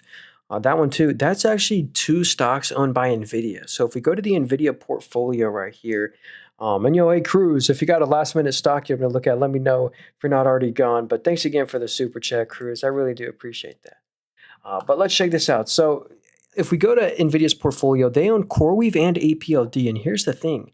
APLD just went to a huge partnership with CoreWeave. So I feel like that was orchestrated by NVIDIA, but that's kind of why the stock gapped up right here on the huge partnership with CoreWeave, and then they kind of reaffirmed it on the earnings call. So the stock's just been doing great. So again, just because NVIDIA owns a stock doesn't mean you should own it, but that one's really growthy, data center hosting business. CoreWeave is interesting as well. Hey, yeah, let's look at United Health. Forgot to get to that one. So UNH. So here's United Healthcare. This one has been struggling just because of the government regulation. Oh yeah, we'll look at JP Morgan as well. So yeah, here's United Healthcare. The stock is just been struggling again because of government regulation. And if they get accused of fraud, here's the why the PE is at the lowest it's ever been. If this company gets accused of fraud, they will get kicked out of Medicare and Medicaid for 5 years, and that would be devastating to this company's earnings. And I think that's why it's somewhat being priced in. With this valuation, I mean, this is also priced in like the net income. The net income of this company could literally fall another 20-30%, and this company would still be pretty reasonably valued. You get a 3.4% dividend yield, so pretty cool. Are you studying economics or finance? Yo, I'm majoring in business admin. So, yes, sir. Sup, I'm still looking forward to that chip stock or tech stock you own. I've watched the video to see if in your portfolio. Oh, wait, what stock was I talking about, German? Was it Power Solutions, PSIX, um, or tech stock you own? I forget which one I was talking about. It might have been PSIX. I don't remember. Actually, check this out. If we go to the overnight market here, PSIX is doing really good.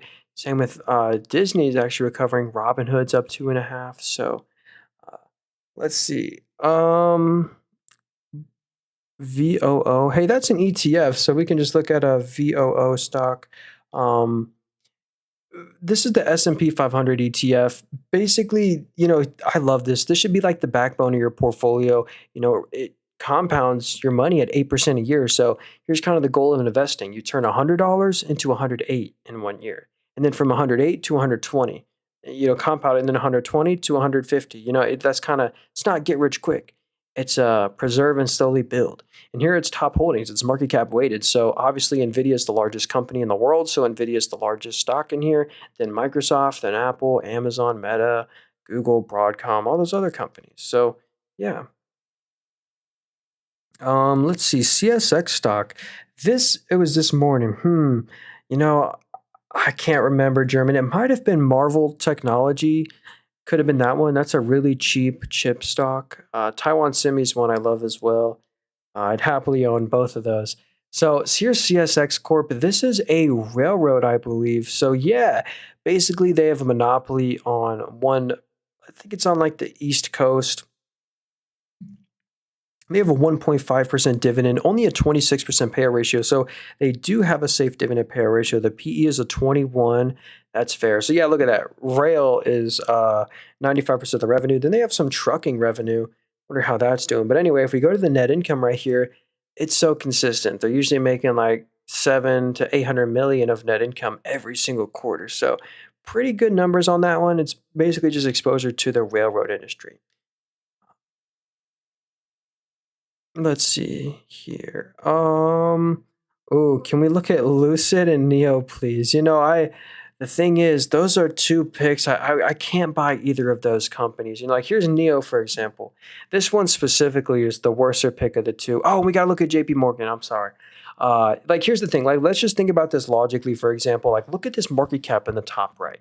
Here's Neo. You can buy this company at a $10.8 billion market cap. So you're buying them at a $10 billion valuation, and you're buying a company. Well, actually, they're a Chinese company. So first off, we're going to convert the revenue from Chinese to USD, but you're buying a company that literally lost $1 billion of net income this quarter and $1 billion of net income the quarter before and 700 mil the quarter before. They're burning money hand over fist. Like literally they lost 10% of the entire company's market cap just in the most recent quarter, and they're issuing shares while the stock's at all-time lows. So I can't buy Neo for those huge net income losses.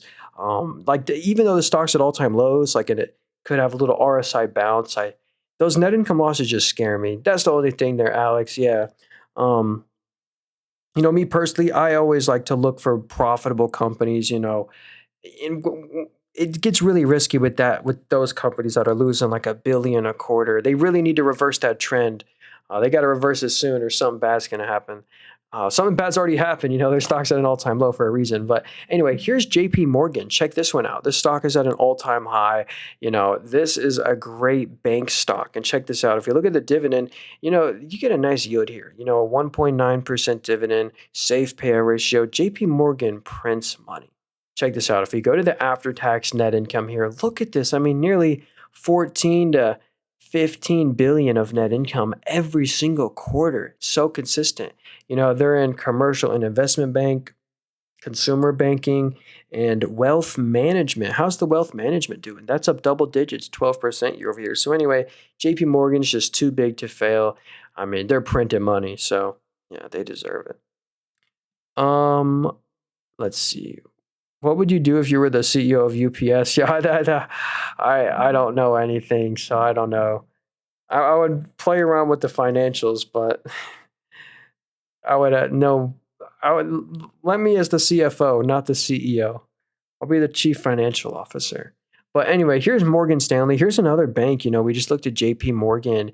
Here's Morgan Stanley, another great one. This one has a higher yield, a 2.6% dividend. Pretty nice. Let's see here. Annualized return on tangible equity is 18%. So that one, look at this one.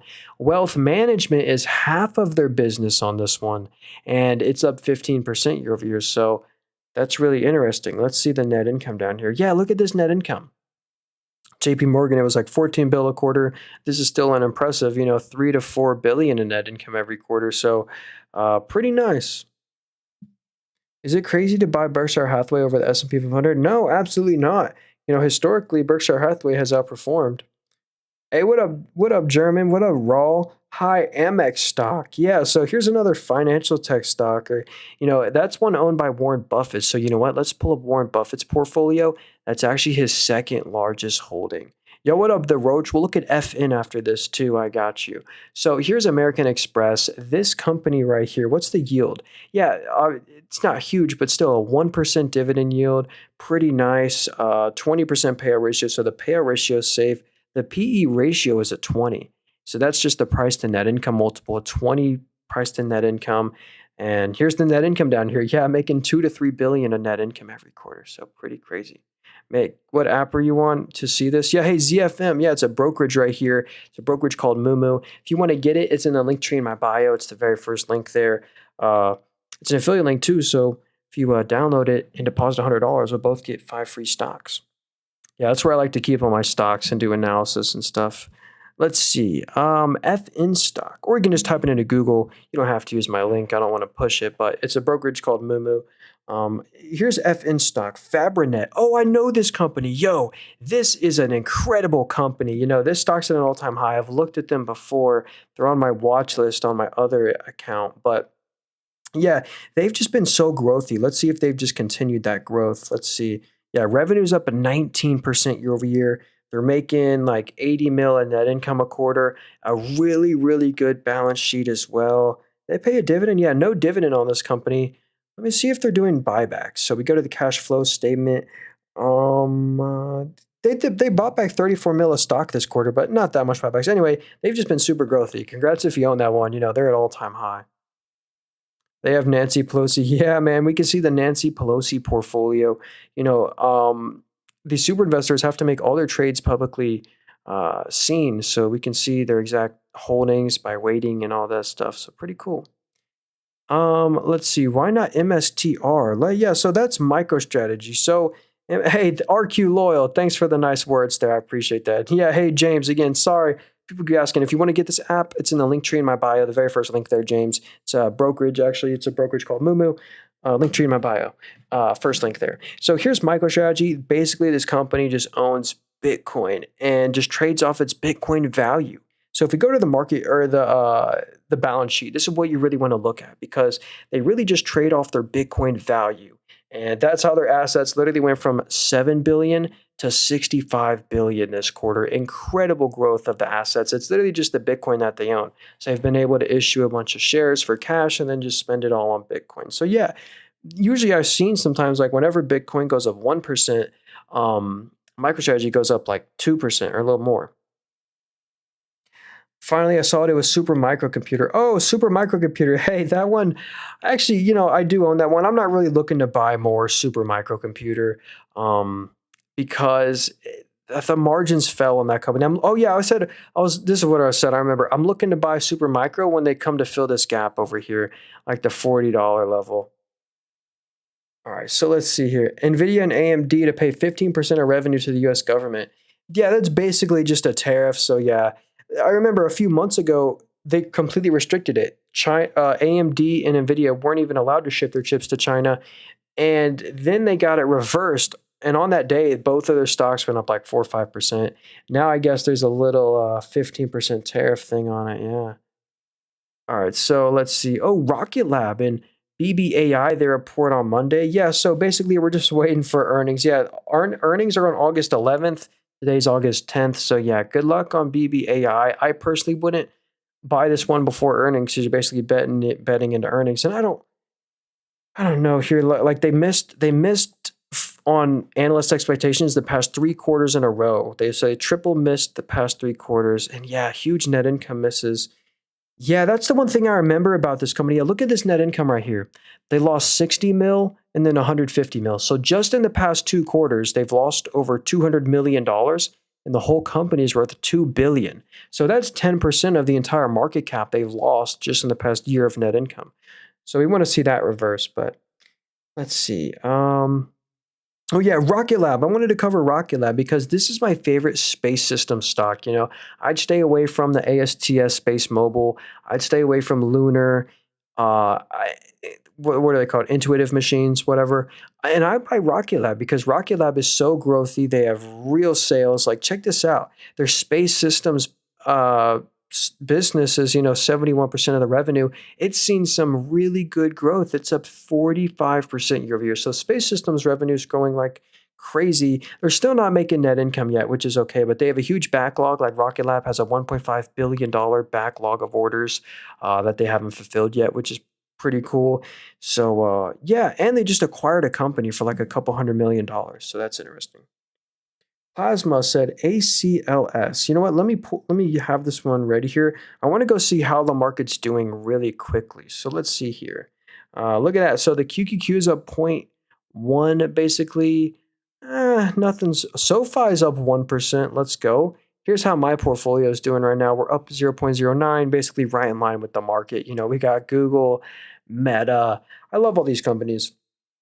Here's actually my total percent change in every stock. Luckily, we are up on every stock in here, and we're only holding dividend paying stocks in here. So in this portfolio specifically, every company in here pays a dividend, and they're all also S&P 500 companies. So every stock in here is in the S&P 500. You probably heard of a lot of these, like Google, Meta, McDonald's, United Rentals, Constellation Energy. So yeah. And then we also have our Webull account. This is kind of like my risk on portfolio where I kind of just I buy risky companies, but risky companies with good financials. Like that's kind of like my screener. Ones that I found that have really good growth and financials, like a Reddit, a Robinhood, AMD, SoFi, Supermicro, not so much anymore, but all these companies right here, T-Mobile, Calmain, Progressive Corp is one I really like. Actually, I do want to go to Progressive.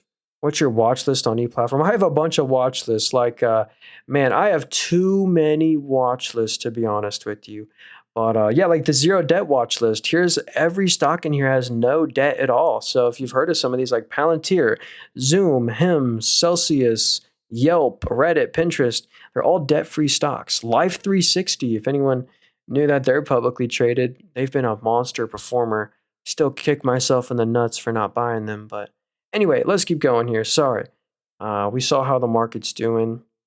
All right. What is this one, Plasma? He said ACLS. Yeah, I wanted to find that stock right here. So, Axelis Technologies. So, looks like this stock is the same price that it was back in 2022, but they have had a nice little recovery the past couple weeks here. Let's see. So, they sell product and services. 62% of the revenue from the US. So yeah, this is probably why the stock's been struggling. Yeah. Yikes, look at that. The net income is down 38% year over year. So they kind of lost the growth. Yeah, so revenue's down 24, net income's down 38, so they're losing the margins as well. But at least they're still making net income every quarter, but I can see why this one's been struggling. Okay, so would SUI be a good coin? Oh, yeah. Hey, by the way, yeah, we don't really look at crypto on here. We mainly just look at stocks and stuff.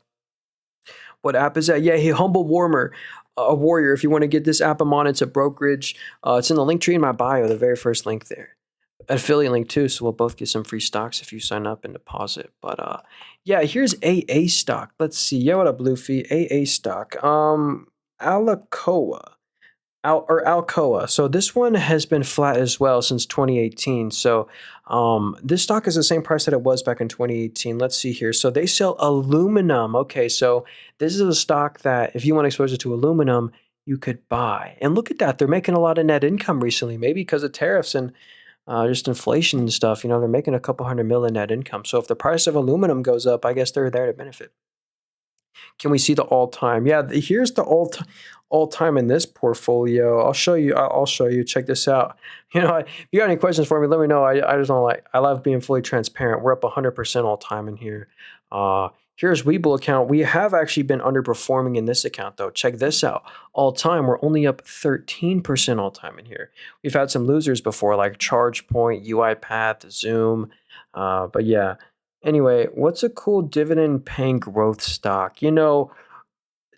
By that definition, Google, Meta, they both pay dividends. They'll probably have some good dividend growth. But I like McDonald's. McDonald's is such a unique company, recession resilient, real estate royalty company.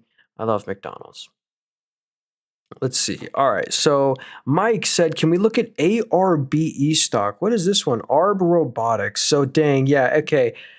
I love Symbiotic as my favorite robotics company, or my second favorite robotics company. Amazon's my favorite. Here's why. I'd stay away from the Rich Tech Robotics. I'd stay away from the ARB Robotics because they have no IP. They have no patents. They have no revenue either. Like if we go to the revenue on this company, 270,000 in the most recent quarter. Like you're really going to trust your money with this stock? In my opinion, I don't think so. And they're losing 10 million a quarter. Like kind of look at this right here. They lost 10 million this quarter. And the whole market cap is 134 mils. So that's a huge, meaningful loss when you're that small. RIP ChargePoint, Workhorse. Yeah, man, ChargePoint's my biggest loss. What would be your best pharmaceutical recommendation? It's best one. The only one I own is CPRX. It's a bit of a risky one, but if the safest one would probably be Eli Lilly, ticker symbol LLY. I love Eli Lilly. They're so super growthy. Yeah, hey, Shay, try not to spam there. Yeah, hey, we'll try and get to all the stocks here. I'll see your message. You don't got to spam it a bunch. Let's see. There's a stock I wanted to see up here. Oh yeah, CX stock. What is this one? CX stock. Actually, we'll look at AWK instead. American Waterworks. So, oh yeah, this is actually one of the oldest paying dividend stocks of all time, I believe. So this is just a water commodity company, regulated water utility. They just make a couple $100 million of net income every quarter. They haven't bought back any stock, but you do get a nice dividend. Look at that, a 2% dividend on this company. So not too shabby. Basically your water play. Sunrun or RUN stock. Yeah, then we'll get to GIBO stock, whatever that one is. So here's Sunrun. Here's a I go look at Symbiotic too. I forgot to look at Symbiotic, but here's Sunrun. This is a solar stock, and the stock's at an all-time low.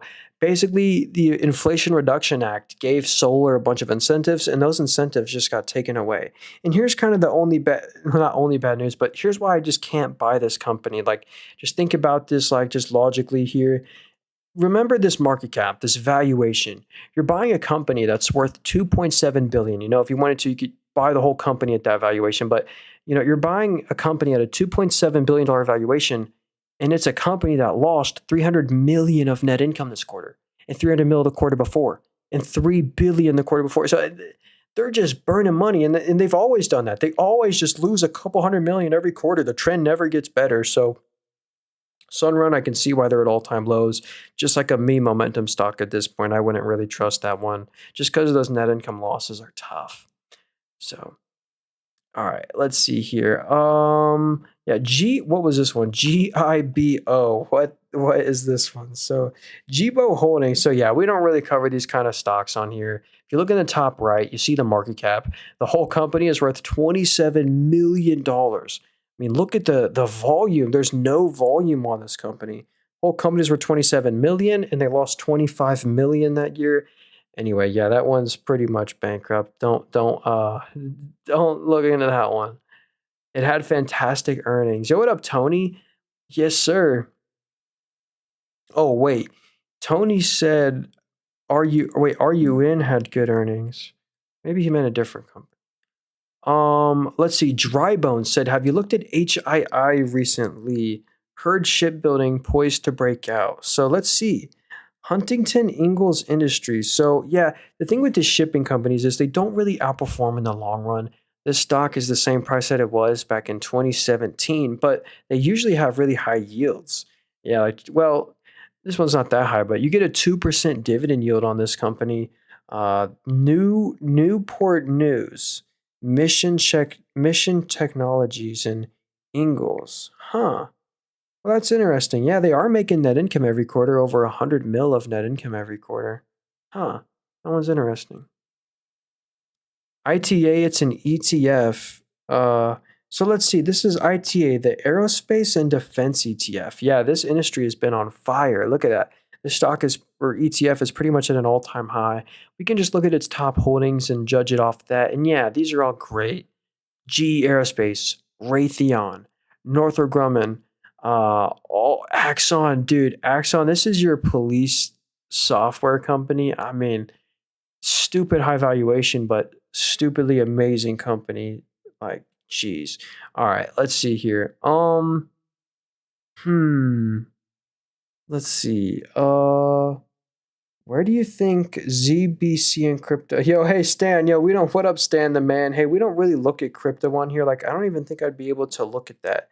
ZBCN. Yeah, so unfortunately, I can't even view that. So yeah, but yeah, I wanted to get back to this robotics stock right here. So um, here's a robotics company called Symbiotic. This is my second favorite robotics stock. GIAX. We'll look at GIAX as well. Um, but yeah, here's Symbiotic. They are a warehouse robotics company, and their main customer is actually Walmart. So if we go to the largest shareholder right here, the second largest shareholder is actually Walmart. They own 13% of the company, and Symbiotic helps them like crazy with warehouse logistics with robotics, saving them a bunch of money. And look at this, the revenue is up 25% year over year. This is a robotics company with real patents, real IP, real revenue, real growth, real customers. And they're still struggling with net income, though. They're not making net income yet, but they're still just barely losing any net income, only, a little bit. But let's look at GIAX. Let's see, GIAX. And then we can look at HHH. What up, some? Yeah, we can look at HHH had bad earnings. Uh-oh. Wait, this is a Nicholas Global Equity and Income ETF. So let's see what his top holdings are. So it looks like they might just sell calls on this stuff or something. But yeah, look at that.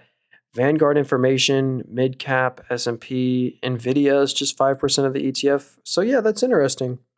What's the yield on this? Yeah, a 25% dividend yield. So that's pretty crazy. That is definitely a high income ETF right there. So HHH had bad earnings in parentheses or in quotation. Let's see. Oh, Howard Hughes. Yeah, so this company wants to get bought out by Pershing Squared, which is Bill Ackman's company, if anyone's heard of Bill Ackman before. So if we go to the shareholder right here, they already own 47% of the shares. So Pershing Squared owns 47% of the business. I think they're trying to like buy out the business. But let's see what the earnings were. So they missed on revenue, they missed on net income, and there is no EBIT projection. So yeah, I guess maybe analysts weren't expecting the negative net income. I don't know, but this stock's kind of been flat for a while. Let's see here. So KSS stock, yo, is that Kohl's right here? So Kohl's Corp. So this is the that mall stock. So to be honest with you, I don't love this one. It's kind of a joke, but Kohl's is the same price that it was back in literally 1997. So it's a tough buy. We go to the dividend. Wow, they have a 15% dividend yield here. So crazy yield. I don't think it's sustainable. Or I'll show you how it's not sustainable. They lost net income in the most recent quarter. They made 48 million of net income the quarter before. Let's go see how much the dividend cost every quarter. So the dividend, so they just cut the dividend. So the dividend used to cost 55 million a quarter. Then they cut the dividend to only 14 mil. So that's interesting. People keep saying super micro. Yeah, hey, we can pull up super micro real quick. I do own them, by the way, so I might be biased. But I think there's a small potential for super micro to go a little bit lower. Um, and again, I'd like to buy this one at the $40 range, but when we look at them on their financials, they weren't great. So let me pull this up for you and show you kind of what I mean here. So SMCI. So super microcomputer. Here's the thing. We go to the revenue right here. The revenue grew 7%, but the net income fell by 34. So again, what that means is they're having a little bit of oopsie doopsie on the margin. Margin fell 40% year over year. So that's one thing I am watching. They're giving customers bulk deals. This is your server rack company. They just sell a commodity, but I do own them. But again, with some of these riskier kind of companies, they're worth having exposure to, but not that much. Like PSIX, SoFi, Supermicro, I just only put them as a couple $100 position. Never something really meaningful in my position. I let them grow into meaningful positions. I start them out with some fun money, a couple shares or maybe a couple $100. I let them grow into meaningful positions. And if they never do, then that's okay. It doesn't really hurt me too much. So FIS or SFM, you know what? Let me look at Sprouts Farmers Market. You know what? Actually, here's another company that I own. Check this out. So I have 7 shares of this stock right here. This is look at the crazy performance of this company. I didn't mind. I didn't mind buying the stock at all-time highs. And this is a healthy grocery store known as Sprouts Farmers Market. They're really popular in the U.S. if anyone's heard of them before. But basically, for the thing you want to focus on grocery stores, the thing you focus on grocery stores is their net margin. And check this out. Sprouts Farmers Market has had incredible net margin expansion. Net margins up 6% year over year. So if we go to the net income, it was a new record, 133 mil of net income this quarter, up 40% year over year when the revenue's only up 17. So yeah, I think Americans are trying to switch to more healthier stuff, healthier groceries. So Sprouts Farmers Market is cool. I do own them, so I might be biased. But yo, what up, RG? Said Joby versus Archer. To be honest with you, here's a cool, actually, little comparison tool. I'll be really quick about this. But to be honest, I wouldn't really own like any of these. Like Archer Aviation, we can compare it to, what was it? Joby. I think there were some other ones, but let's see. We can look at the market cap difference. Oh, we can add a lot more here. What's another company kind of like that? I don't even know. You know what? We'll just add yeah. Nah, I don't know. General Dynamics. You know what? No, I don't even know what I'm doing. Anyway, I wouldn't buy either of those. Archer earnings are tomorrow. Oh, that's really interesting. So I guess we'll see what happens with the earnings.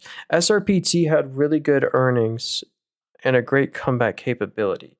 So here's SERPTA. So here's, I don't even know if I can say this, but 2 people that took their prescription passed away. And that's why the stock, there was no earnings on some of these days. You see how they like gap down like crazy? Like someone literally lost their life sadly to their prescription, and rightfully so, the stock should tank. But yeah, they're a $1.7 billion company now, and the sales are crazy. So like look at this, they're a $1.7 billion company and the sales are up 68% year over year. Let's see, they sell Elevides. This is the thing that had someone yeah, basically anyway, I don't know about that one. There's some risks, but it is really cheap. I don't know. I got to do more research on that one. FIS, I think Fidelity is just a great broker and bank, but stock hasn't done great. Fidelity National Information Services. So this, okay, the $37 billion company. The stock is down bad since 2021. Do they have a dividend? They do. You get a 2% dividend with Fidelity. And banking solutions, capital market solutions, that's up 6% year over year. What's the net income though? So that's weird. So they had a one-time adjustment. Says they lost 470 million. They technically are making 400 million net income every quarter, but that's probably why the payout ratio went up. But yeah, Mayor McCheese, what's up, dude? He said TXP, Tonix Pharmaceuticals. Wait, TXP. Wait, TXP. I can't find that one. I type in that ticker symbol. I can't find that one. Tonix. I see T and XP, but I can't find that one. Let me know if that's what you're talking about. So let's see here. Got any opinions on Rich Tech Robotics? Yeah, Noel, Rich Tech Robotics, out of all the robotics companies, I wouldn't buy this one. I mean, look at the market cap up here. Like, if you want a pure robotics play, this really isn't it, man. This is a $200 million micro cap with a million of sales a quarter that loses net income every quarter. So, I'd rather pick an Amazon over this. Like, I just don't see too much value in there from a financial point of view, to be honest with you. Um, if I'm just keeping it real here. Okay, TNXP. Yeah, that's what I thought. I was just making sure. TNXP. So Todex Pharmaceuticals. So let's see how this one. Oh, so this one's basically at an all-time low as well. Another micro cap. So this is a $300 million market cap. Did they, you know what? Did they change their ticker symbol? I bet you it used to be TXP and then they had to change it. Anyway, oh yeah, so hmm. Again, a $300 million market cap, but they're burning through net income every quarter. 20 mil a quarter. It's just like, it's a tough buy, man. Do they have sales growth? Yeah, no, they have no sales. Sales are down year over year. So at least they have a decent balance sheet, but yeah, 131 million of cash and no debt. So one third of the market cap is just cash. So that is so that takes off bankruptcy risk, which is good. But that might be why the stock's also at all-time low. They diluted the life out of the shareholder to get that money because they're making 2 mil a quarter and are losing that income. That money didn't come from the business. They issued something, either debt or shares, to get that cash. Which is honestly smart of them. Like, that's what GameStop doing to make them a bunch of money. Let's see. Max said RTL stock. I can't find that ticker symbol either. RTL, I can't find that one. So, all right. What is NW Echoes? My go, I'm gonna probably go, but before I leave, can we do AMSC? Yo, Jace, I didn't even see you in here. What's up, dude? Hope you're having a good Sunday. Hope everyone's having a good Sunday. Yeah, by the way, if y'all want to hit the follow button, we do the same live stream every single Sunday, this exact same time, every single Sunday. So I'd appreciate it if you want to make that part of your routine. I'm always here. I sell nothing. I have no course, book, Discord, WhatsApp, Telegram. Watch out for people impersonating me. But anyway, here's American Superconductor. Oh, and if you want to support me, the only way to support me is to subscribe to my YouTube channel. My YouTube channel is called Nathan Robert. I'm also streaming on there as well. So if you miss anything, you can replay it on there. But anyway, here's a company that I've kind of fallen in love with recently. This is American Superconductor.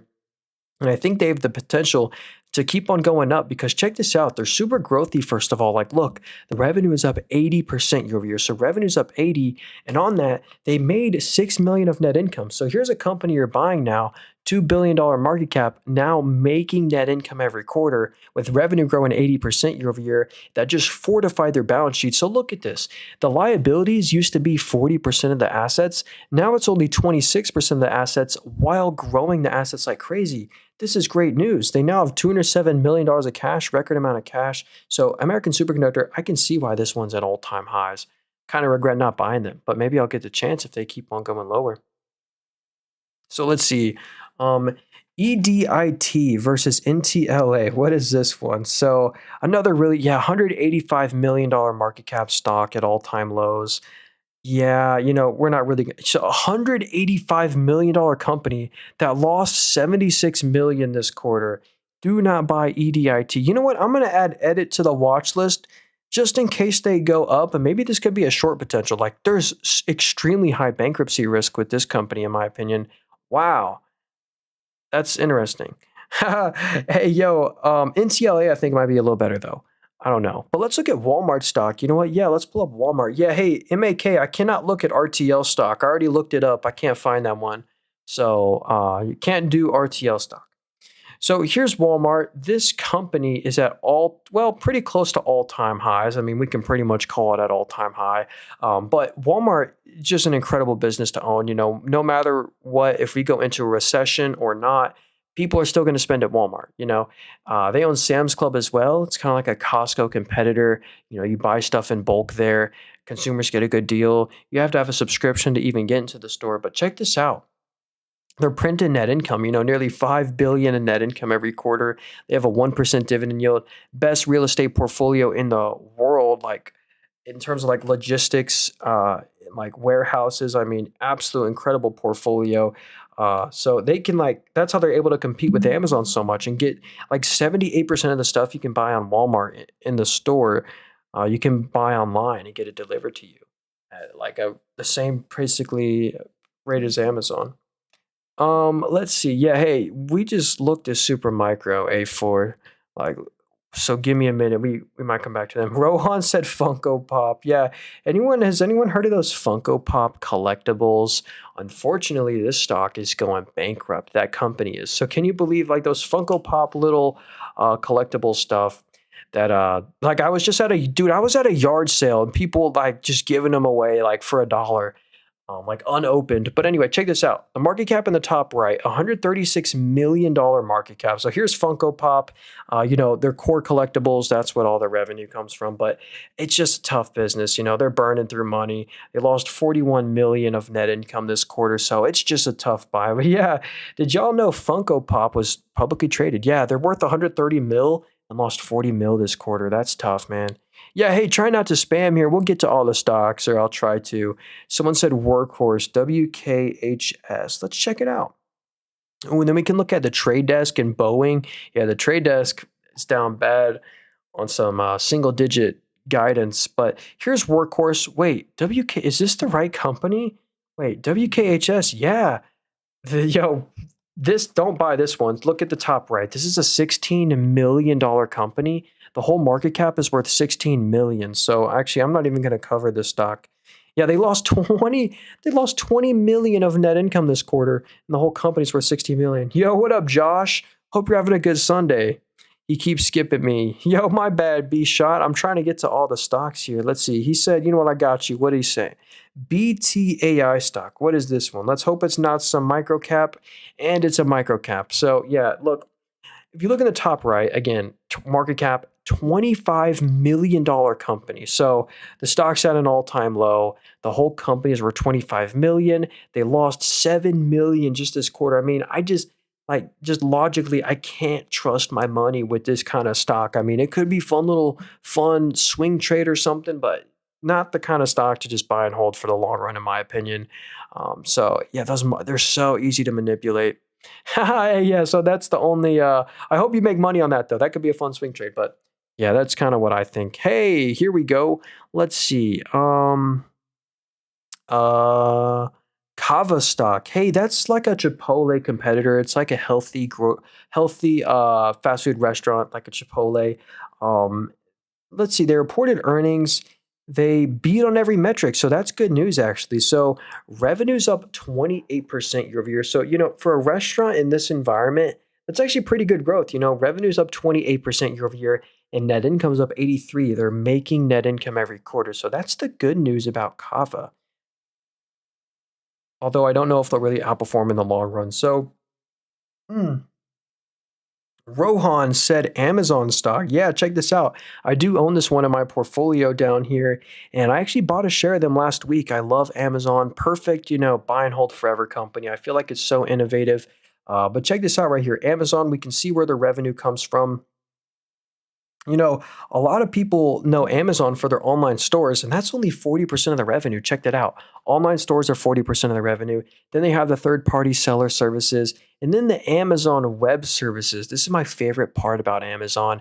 In the most recent quarter, it was 31 billion of revenue, up 17%. And look at this kind of on an annual basis. For the full year 2024, it was over 100 billion of annual revenue for them.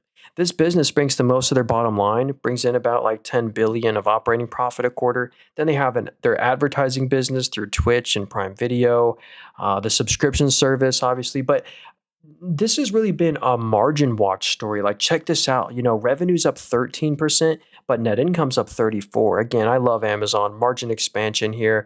Everything. Like, if you look at the cash flow investing activities as well, this is how you know they're so innovative. They spent 40 billion on capex this quarter. Either buying new assets, buying a company, investing in the future. Great news. What app is this? Yeah, hey, I'm actually on a brokerage right here. It's a software. I love buying stocks on here and doing analysis. If you want to get this app I'm on, it's in the link tree in my bio, the very first link there. It's an affiliate link too. So if you deposit $100, we'll both get some free stocks. Or you can just type it in Google. It's a brokerage called Moomoo. But yeah, link tree in my bio, very first link there if you want to help me out. Broadcom has the Jericho chip. Thought, hey, let's look at Broadcom, another great one.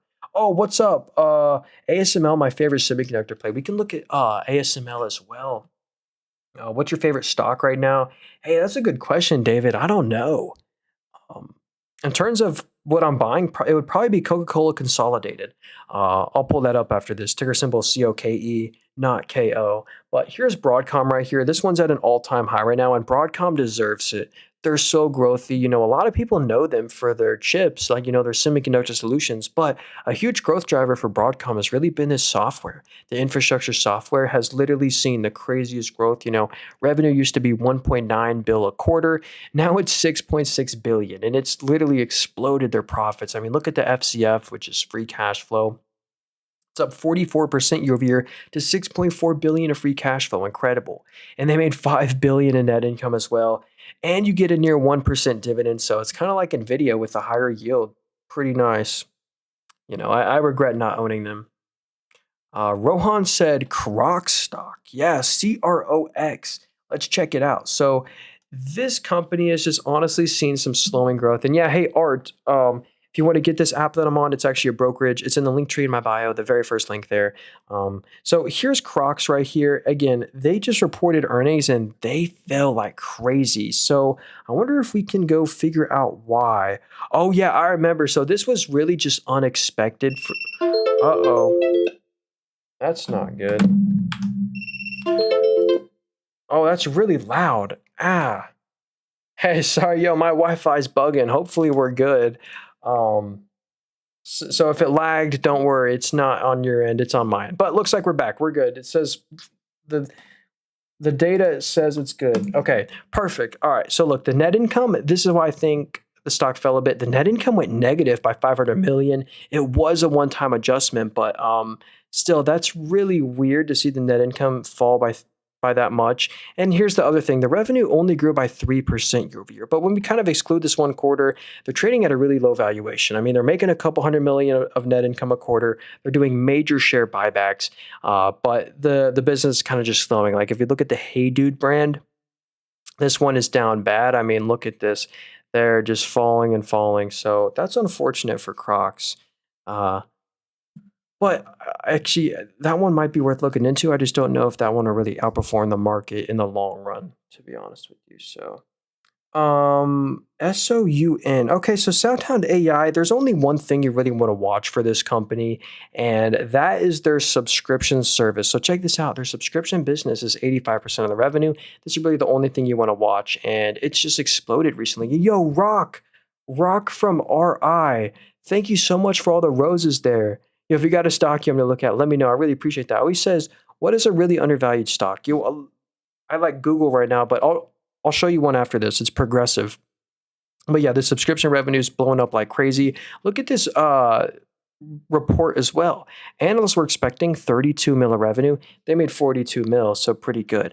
But here's a stock that I think is actually pretty undervalued right now. And I do own this one, so I might be biased, but I literally just bought them for a reason. So I'm kind of putting my money where my mouth is. But here's Progressive Corp. The market's at all-time highs, and this one isn't. And here's why I think this one's a perfect buy and hold forever stock. So they're obviously an insurance company. I think the insurance business is a good one to own and have some exposure to. And their personal lines, the revenue hit a new record, up 23% year over year. So incredible growth on the personal lines business. Same with the commercial lines. Also, that's what you want to see. Just see the revenue hit a new record every single year. But you don't just want to see a company's revenue grow. You want to see the profits grow. And check this out. Just in the most recent quarter, oh, hold on, I got to back out and read back into it. But basically, they just had like the most profitable quarter they ever had. Yeah, look at this. 3.2 billion of net income just in the most recent quarter, up 100% year over year. So the margins are at a record. Anyway, this is just such a super growthy company, and they return money to the shareholder via dividends. So normally, companies just pay normal dividends, But this is a unique company. They actually pay you a special dividend one time a year. So check this out in the middle of my screen. They paid you a $4.50 special dividend. Pretty crazy. So, yeah, Progressive, I do own them, so I might be biased, but I like that one to buy and hold, just buy and hold for the long run. How to find Pelosi stocks? Yeah, hey, Tengrika, I have a tutorial on my YouTube channel, but you go to the Discover tab and then you click on Insights and you can find all this stuff right here. Yeah, if you want to get this app that I'm on, Goose, it's a brokerage, where you buy stocks and stuff. If you want to get it, it's in the link tree in my bio, the very first link there.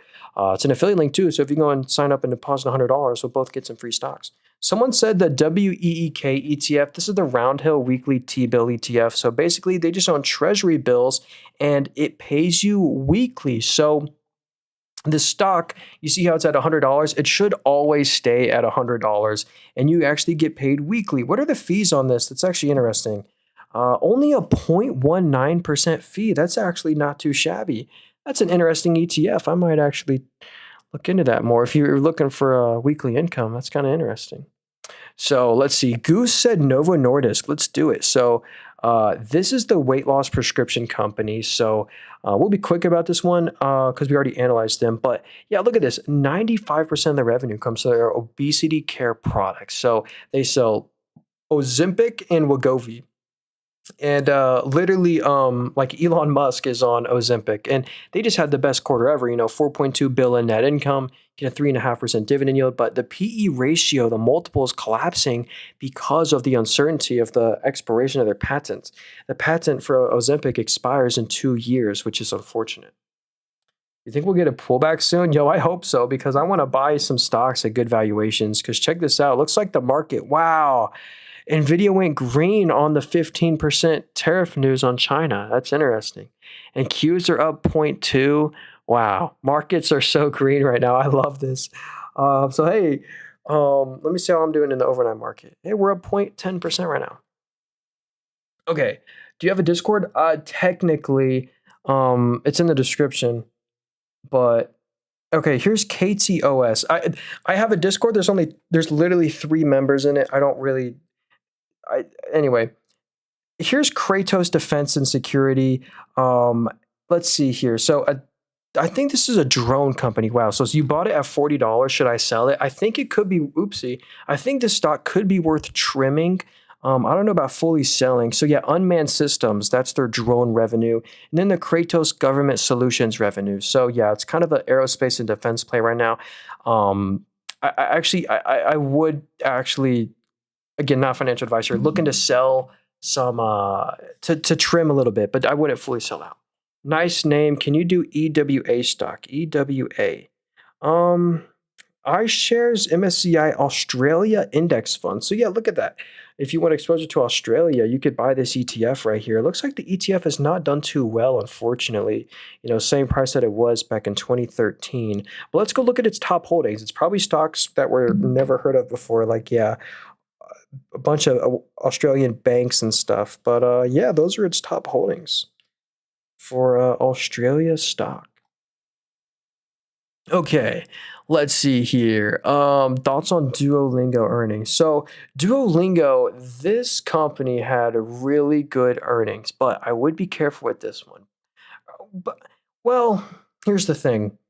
I heard some news that like ChatGPT is making like a competitor product to Duolingo, but I don't really know how that works. Like, what does that mean? That's the reason the stock is like the thesis is like being hurt, but I don't really think it is because check this out. For right now, the financials are incredible. They beat on revenue, they beat on net income like huge, and they beat on EBITDA like huge. So they deserve to go up even more. I think revenue's up 41, net income's up 83. So that means they're growing their net margins. The free cash flow was up 60%, and the main winner here is just the subscription business. Like, look at this. The subscription revenue grew 46% year over year, literally to a new record. It just hits a new record every single quarter. Also, the advertising business, look at that, up 55% year over year.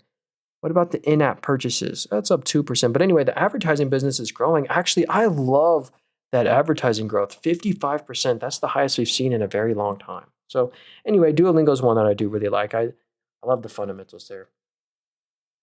on Portillo stock. I don't own it, and I think it's a yo, German, can you give me the ticker symbol for that stock? I don't think I've ever heard of that company before. Yo, and wait, Joshua, I'm so sorry. You still here, Joshua? Let me know if you want me to look at ASML. I completely forgot to do that. I feel bad. Please look at CMG and thoughts on Supermicro. Yo, Evan, we literally just went over Supermicro Computer. So out of respect for the people that have been here for a little, I'm not going to cover it for a little while more. But basically, I don't love Supermicro right here. I think it's going to go a little lower from the margin collapse. But I do own Supermicro. I do have exposure to them. But anyway, here's Chipotle. This is CMG stock right here. And they've kind of just been struggling because the PE is a little high right now. So check this out. If we go to the PE ratio, which is the price to net income, even after this, dip that they've had, they're still trading at a 36 PE when the industry average is a 29. And it's okay to have a high PE as long as you're high growth. And here's kind of the unfortunate part. The revenue is only up 3% from the previous year. So the revenue is up 3% year over year. And the profits, the net income, is actually down by 4% year over year. So that means the margins did fall for this company. So I can see why they fell on earnings, but they're just continuing to bleed out, maybe getting to a more reasonable valuation. So maybe around here, it's starting to, get oversold and get more reasonable, because still they print money. They make hundreds of millions in net income every quarter. So let's see, PTL. Yeah, hey, try not to spam, dude. We'll try and get to all the stocks here. What caused the trade desk dip? I think it has to do with just the high valuation it had before today. And they just gave bad guidance, single digit growth guidance. Single digit isn't great. But I want to look at Grab after this too. So here's Portillo's. I've actually never heard of this company before. If you look in the top right, it's a really small company, a $550 million market cap. What do they sell actually? So it's a food company. Huh. I feel like I've maybe heard of this, though. They're a restaurant. Oh, so this is a restaurant or something. I don't know. Anyway, I do like the fact that they're making net income every quarter. So that's the good news. Check that out. They are making net income every quarter. But yeah, revenue's up just 3% year over year. So I think investor would likes a little bit more growth on the revenue. It's a low margin business, single digit margins, but I wonder why they fell so much. Maybe they gave bad guidance. Who knows? Maybe input costs. McDonald's has been complaining about input cost and stuff. Do you have a favorite healthcare pick? Yo, my favorite healthcare pick of all time, and I'm about to put this in my Roth IRA if I can get it to go a little lower, would be ticker symbol HCA. HCA Healthcare, fantastic company doing the most insane buybacks I've ever seen for a company. Like look at this year over year. This is the part you guys won't believe. Okay. The net income is up 12% year over year. If you kind of look under the 1.89 billion, that's that 12% number. So the net income is up 12.09, but the net income per share, so your return, you're up 23%. They literally spend so much on buybacks. Look at that. They make 1.8 billion in net income a quarter. What is they doing with all that net income? They literally spend 2 billion nearly of net income every quarter simply buying back their own stock. So I love HCA. Hidden gem little play there, I think. But here's Grab Holdings. This is a fascinating company. So Google them so you will know. Okay. So here's Grab Holdings. This is a company owned by Uber. So this company does exactly what Uber does, but in all these other countries. So check this out. Yeah, we'll do Disney as well. But check this out. Notice the US and Canada are on here. So this company does exactly what Uber does, but in all these other countries. And they grew so much attention that, again, Uber decided to buy the company. They're the largest shareholder. Uber owns 13% of all the shares. Toyota owns 5.5% of all the shares. But yeah, that's pretty cool. Basically, international Uber. And that was genius for Uber to do because it gave Uber instant international diversification. So here's Disney stock. I do own this one, and they just reported earnings and fell. Let's see. So they missed on revenue, beat on net income, and beat on EBIT. Oh yeah, so basically they had a little one-time adjustments to their net income. This is actually the good news. They're making like 3 to 4 billion of operating profit every quarter. It's really good, but this is the thing investors aren't too happy with. Revenue's only up 2% year over year. So, that doesn't even beat inflation really. Revenue's up just 2% year over year. So here, I'll show you my position in that one, by the way. They're one of my bigger winners, actually, surprisingly. Yeah, so we have 15 shares of Disney in here. So let's see here. FXX placement, or what? What is this one? FXS. So yeah, yeah, these. I think you're giving me Australian ticker symbols. Unfortunately, I just can't view those. I'm in America, so but I can view other exchanges, but I just don't think that exchange I can view.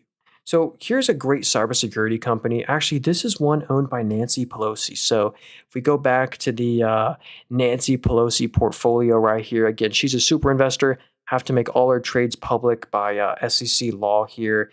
And you can kind of follow trade her on this. But one of the stocks she owns is PanW Palo Alto Networks. And here's what I love about this. There's a cybersecurity company with huge subscription revenue. Like, check this out. Their subscription business just hits a new record literally every quarter, every year, just hits a new record. So incredible growth on PanW and also on the free cash flow, making 500 mil plus a free cash flow a quarter.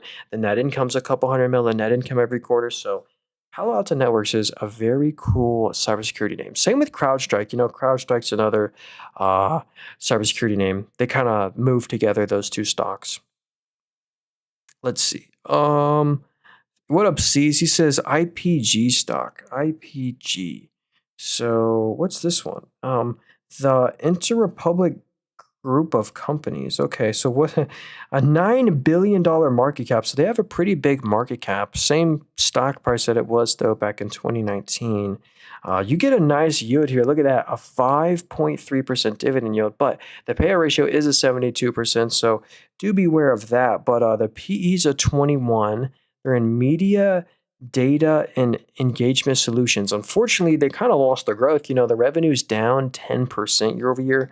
Let's just go to the revenue down here to see. So yeah, revenue's down 6%. Net income's down 25. The net income went negative last quarter. So looks like the margins have collapsed on this company. So I can kind of understand why they're not doing too good. It's not good for when you're a dividend paying company. That makes the payout ratio go up and up. So yeah, IBM stock. Yeah, let's look at IBM. So this is a tech company. They're in quantum. I really like the yield on this company. So if you buy IBM Corp right now, you get a near 3% dividend with this stock. So pretty nice 3% dividend on the company. And basically, if we go to the payout ratio, you see how it says 103% on the payout ratio? That's actually not true because they had a little one-time adjustment. If we look at the net income, see how it says negative 330 mil that one quarter? That wasn't actually real. But yeah, they're making a couple bill of net income every quarter. I love how diversified that they are. 3 main revenue streams, software, consulting, and infrastructure. How's infrastructure? It's up 13%. Cool. Okay. Where do you learn to see what's the best stock to buy? I just kind of do my own research. Let's see. Fortinet. So yeah, that's another cybersecurity stock right here, FTNT. The stock the stock gapped down on earnings. Look at that. The stock went from 98 to 75. So sorry, man. I'm drinking my water here. This is another company with a huge subscription business. So check this out: 40% of the revenue comes from their subscription model, and it literally just hits a new record every quarter. I mean, if you're looking for a company to trust for the long run, this is what you want to see in terms of financials. So the subscription revenue, which is all reoccurring, is hitting a new record every quarter. They're making so much net income, over 2 billion of net income a year, 400 mil plus a quarter. The free cash flow is really good as well. So if I owned Fortinet, I wouldn't sell out. I wouldn't sell them or trim them after the earnings because what's the PE now? The PE ratio? Yeah, the PE is a 29. The industry average is a 41. So they're trading below industry average. So I really like Fortinet. Really cool company. SF stock. What is SF right there? Is that Stifle Financial. So this might be a bank. So this company is worth $11 billion. The stock's pretty much at an all-time high. So yeah, congrats if you own this one. So Global Wealth Management and Institutional Group. What's the profits here? So yeah, they're a bank. They're pretty much making 100 to 200 million of net income a quarter. And yeah, you get a 1.58% dividend yield. Pretty nice. Yeah, it's just basically a bank. Um, yeah. Thoughts on Zscaler and Symbiotic? Yeah, I love Symbiotic. What app are you using? Yeah, hey, username. I'm on a brokerage right here. If you want to get this software that I'm on, it's in the link tree in my bio, the very first link there. It's an affiliate link too, so if you deposit $100, we'll both get some free stocks. But yeah, I love analyzing stocks on here. It's my favorite lowest fee brokerage. But anyway, here is Zscaler. Yeah, another kind of cybersecurity stock right here. I just love these companies because of how growthy they are. Like, look at the revenue. It literally just hits a new record every single quarter, every year. So super growthy. Revenue hits a new record every quarter. Free cash flow is really good. They're still struggling with net income positivity, but that's okay because they're so growthy. All their competitors are too, like CrowdStrike and uh, Cloudflare. I meant to say, and CrowdStrike. Actually, both of those. All right, I have a lot of Zscaler. Oh, hey, nice. Um, what's the bear case for Adobe? The revenue is still growing 10%. So here's the bear case on Adobe, in my opinion. It's the thesis here. So I know someone, he just made like a really good logo in ChatGPT. So like think about this. In 10 years from now, what will that look like? Like, will we need me personally, I use Photoshop nearly every day. I'm on Photoshop, After Effects, nearly every day. But and maybe in 10 years, we won't need Photoshop. Maybe ChatGPT and AI can do it for us. So it's really the thesis that's being hurt here. But the PE is dog cheap. I mean, the PE is a 21 times net income. They do insane buybacks. Like, check this out. They're making 1.7, 1.8 billion of net income every quarter. And look at this. Net income is up 7.5% year over year, but net income per share is up 12.9% year over year, thanks to the incredible buyback. So look at this. We go to the cash flow statement here. They literally spend $3.5 billion this quarter solely buying back their own stock, $3.1 billion this quarter, $2 billion. So I love the buybacks this company. So I think the risk reward is actually pretty good on Adobe right here. Though the thesis is why I think the multiple is collapsing. They're wondering where will they be in 10 years from now. So yeah. Do you think the reward outweighs the risk? People want to bet, use it. Yeah, I honestly, I do think the risk to reward looks pretty good there to have a little position in that stock. Not a huge position. Not 10% of the portfolio, but you could do like a little size position in that one. I did not like that stock. Oh, hey. Uh-oh. So let's see here. Username 123 said OKLO stock. So this is a nuclear company that the nuclear stocks have been on fire recently because of the executive orders that have kind of been in benefit of nuclear. We've really seen the administration switch from solar incentives to nuclear incentives, which is kind of cool. But here's why if I was going to pick a nuclear play, I wouldn't pick OKLO. Although they're like the main nuclear momentum stock, from a financial point of view, they're still a startup. Like, check this out. If we go to the revenue right here, it says no data because they literally have never sold anything, not a product or a service. So a revenue-less company losing pretty much 10 mil a quarter, no big deal. They have a pretty fortress balance sheet. They're backed by some good people, but I want to, if I were to pick a nuclear play, I'd probably go with, a CEG, Constellation Energy. This company, this stock right here, literally owns 50% of all the U.S. nuclear energy reactors. So if I was looking for a pure play nuclear, I'd pick CEG. Again, not financial advice here. Nothing is. I'm not an expert. I don't.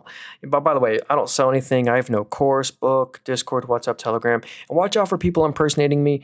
If you make sure if you want to hit the follow button, we stream at the same time. Every stream will. Man, I'm tired. Sorry. Every stream will Sunday.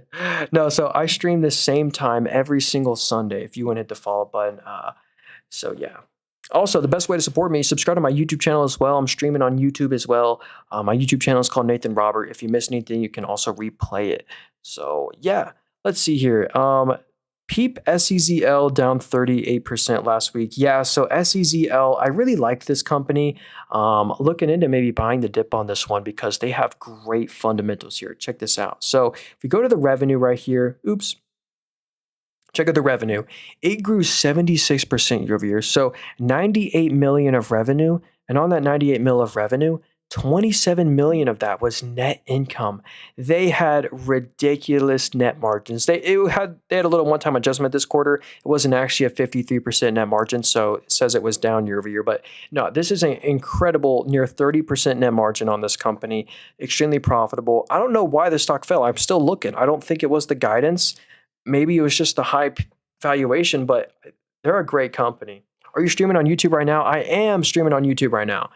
So yeah, make sure to go over to the YouTube stream, say hi, say you came from TikTok or something. So yeah, hey, thanks, Carl. Appreciate that, man. So let's see. I hoping they stay low till Tuesday. Yeah. So AVAX, you know what? Let's see if we can find this one. Oh, is that Avalanche? Wait, that's a crypto, man. You know, we don't really cover crypto on here, but a cool few things about crypto, like crypto, Bitcoin, they don't report earnings, so it can't miss on net income, it can't miss on margins. It's kind of a cool feature. So, any industrial stocks that are fairly valued? Because, So industrial, I really like Caterpillar as a play. Um, I wonder what the industrials ETF is. What, if I just type in IND, or actually, let me just look up Caterpillar. You know what? Here's how you do this, all right? You look up Caterpillar, okay? And then you go to the shareholders. You see what ETFs own Caterpillar. And let's see here. We're about to find out. Dang, my Wi-Fi is lagging, though. So let's see. What industry? Actually, this isn't working as I thought. Never mind. Well, here are all the ETFs that own Caterpillar. So, oh yeah, okay, here we go. XLI ETF, the Industrial Select Sector ETF. So here's an industrial ETF you could buy, and here are all the top holdings in the industrial sector, they say. Let's check this out. So GE Aerospace, Raytheon, Caterpillar, like I said. Wow, they got Uber on the list. GE Vernova, this is a great little portfolio here. Wow, Eaton, Union Pacific, John Deere. This is like a industrial play where you get exposure to agriculture too, all great companies. Anyway, let's see. Thoughts on Roku. Hey, that's a company owned by Kathy Wood. So if we go to the Kathy Wood portfolio right here, let's find Roku. Yeah, Roku right here. It's 5% of her portfolio. So check this out. They have kind of a cool business model. They sell you the TV for break even. It's kind of like a loss leader. They sell you the TV for break even, and then they make money on the software they sell you after, like a subscription. So check this out. Here's their ARPU, their average revenue per user, and let's see what it is. They make average revenue per user of $41.49. That's ridiculous. Let's see the free cash flow here. Yeah, the free cash flow started to blow up. A couple $100 million of free cash flow a quarter, or over $100 million a quarter, and they just got net income positive. No way. So revenue's up 14, net income is green. Again, this one has kind of been flat for a long time here, but yeah. Hey, came from TikTok. Hey, Bonzer, thanks so much for coming over, man. Yeah, I'm trying to build up the YouTube channel, so I do appreciate that. Yeah, by the way, if y'all want to hit the follow button, the subscribe button, I do the same stream every Sunday at this exact same time. I try to stream every day as well, so we stream every day, sometimes twice a day. So here's this one, CNC stocks. So hey, thanks, Steve-O. I just see what you meant there. Thanks, Steve-O. So here's Centene. This is like the next UNH domino to drop. They're another Medicare, Medicaid provider. Look at this right here. So 57% of their revenue goes to Medicaid. Medicare is 20%. So again, government regulation is not in their favor. So margins just collapsed. Net income went negative 260 mil. So this one should kind of move with United Healthcare or United Health Group, but it might be worth a small nibble, but not a huge size position. Oh, here's a really cool stock right here. You know what? If we go back to the Kathy Wood portfolio right here, one of my favorite stocks that she owns is actually Shopify. Check this out. This is such a great growth company, and they were up 20% last week on some fantastic earnings. And here's why Shopify deserves to be doing this well. I mean, if we just look at their annual revenue right here, this is what you want to see. 2018 for the full year, 2019, the revenue was $1.6 billion. Now it's 8.88 billion for the full year 2024. So incredible growth on there, and not just sales growth, but profitable growth. They made 422 mil of free cash flow. They're making hundreds of millions of free cash flow every quarter. They're making a couple hundred mil of net income every quarter as well. So, I used to have a Shopify store. You had to pay them a subscription every month. And on every sale, they take a 0.5% fee and a 0.3% fee, depending on your subscription. And they just take so much fees, like basically a royalty for being on the system. It's high margin for them. It's kind of smart. What up, Jeremiah? Said ATAT. Let me know if you're talking about AT&T or if you're talking about this stock. I don't know. A Tour Lifestyle Holdings. I mean, this one's done really good. Oh, so it's a hotel company. I think is this the Chinese hotel company? Yeah, so look at this. 100% of the revenue comes from China. So this is a Chinese hotel stock, and look at that. Hotel rooms, how many they got? 191 million, or no, 191,000 number of hotel rooms. So, hey, if you're, I guess people in China need to stay in a hotel too. So if you want some Chinese real estate hotel exposure, there's your stock for you. Nathan, I got a stock for everyone. What up, German? Let's see what that is. MP has done well. Yeah, MP Material basically has this rare earth mineral deal with the U.S. government. They want to literally open up this one mine that's going to supply a bunch of U.S.'s rare earth minerals for like the next 50 years. Do you need a brokerage account? Maybe to use you don't tricky. You can still analyze with some features for free without having to do that. So let's see here. SP. Let's see this one. SPNS. Let's see here. So, Sapines. Wait, SPNS. I lost it there. So, Sapines International or something, a $1.5 billion company. Let's see what they do. So, they're an insurance business. All right. So, look at that. That's what you want to see. The annual revenue just hits a new record every single quarter there, which is good news. Net income. Let's see. Are they profitable? Yeah. They're making net income every quarter, 18 mil of net income. It's only up 3% year over year, though. Yeah, so this might be the one thing I don't love. Like the revenue of the company is only up 1.3% year over year. I would like to see a little more growth, more than 1%, but still, they're really profitable, really good balance sheet, and could be a good way to get exposure to insurance. I wonder what kind of insurance they do. Insurance, property and casualty. Okay, yeah. All right, let's see. My man VGT. Let's see. That's an ETF, right? So the Vanguard Information Technology. This is basically the QQQ, but Vanguard's version. So I think it's pretty similar to the Nasdaq 100 strategy. Here's its top holdings. Like, look, if you put $100 in this ETF, 16 of those dollars go to Nvidia, 15 to Microsoft, 13 to Apple. So they are a bit more concentrated than the S&P 500. But that's kind of why the stock or the ETF has done so well, because of the concentration. Yo, what up, A&H? He said TMDX stock. Yeah, is this Transmedics? Yeah. So this company is trading at a very nice valuation. So check this out right here. We can look at their liver revenue. They have like liver replacement and stuff. And look at the growth here. It's at a new record, literally new record, up 50%. I mean, these are some really good year-over-year growth rates. And same with the heart business. If you look at the heart revenue, that's up 13% year-over-year. And they're actually profitable on that. They made 34 mil of net income this quarter. They're making net income every single quarter. They're really growthy. So actually, I really like that one. What BlackRock ETF pays a 21% yield? I saw something about that. Yeah, that could be TLTW. This is the iShares, probably some kind of BlackRock covered call ETF. I don't know. What was the ETF that has Caterpillar? Oh, I forget. You know what? I can't view it. It was like, and it was the XPDR Industrials ETF. Here's how we found that. Again, you just go to Caterpillar.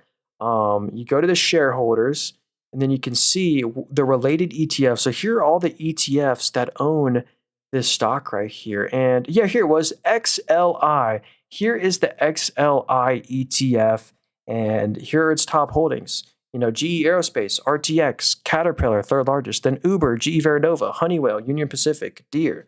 Pretty cool ETF, actually. All right. So what app is this? Yeah. Hey, Frenchie, if you want to get this app I'm on, it's actually a brokerage. It's in the link tree in my bio, the very first link there. It's an affiliate link too. So if you go and deposit $100, we'll both get some free stocks. But you can just go into Google. It's a brokerage called Moomoo. But yeah, I love buying stocks in here, analyzing companies as well. So let's see. Do you think Ford will skyrocket tomorrow? I don't know what happened. Oh, so I don't know why Ford would skyrocket tomorrow, but here's the unfortunate part about Ford. Oh, and when I signed up, remember I said we both get 5 free stocks? One of them I got when I signed up was actually a share of Ford, and that's that kind of sell order right there. Anywho, here's the unfortunate part.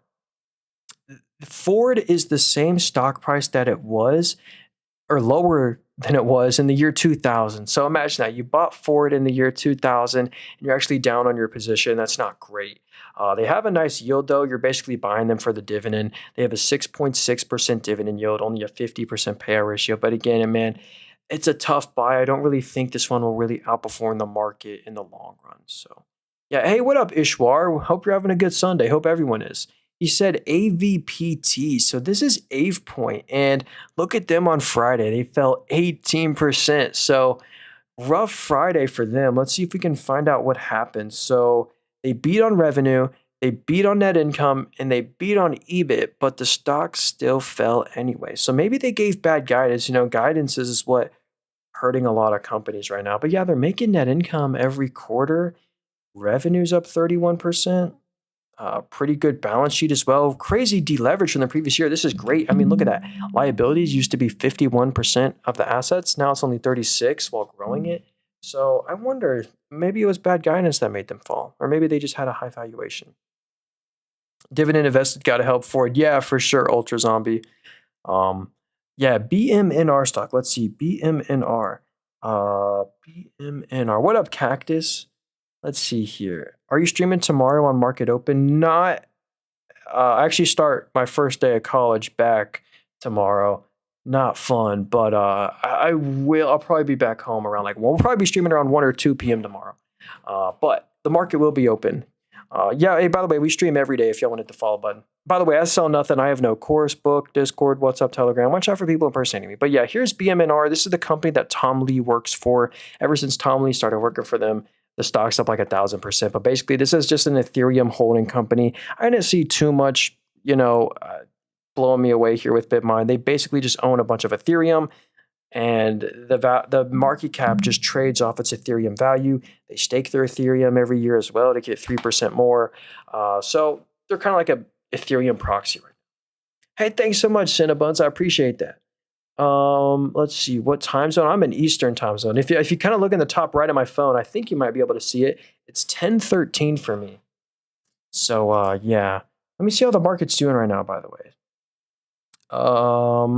Let's hope continuing that gain. So yeah, look at the Qs up 0.23%. Nvidia's going up. Everything's green right now. That's crazy. Yo, congrats if you own stocks. You're probably going to be green tomorrow. Just bought NBIS. Have you ever heard of it? Yeah, Ultra Zombies. I do have, I have heard of Nebius. That's actually a stock owned by NVIDIA. So here's NVIDIA's portfolio. And, again, I don't just want to buy a stock because NVIDIA owns it.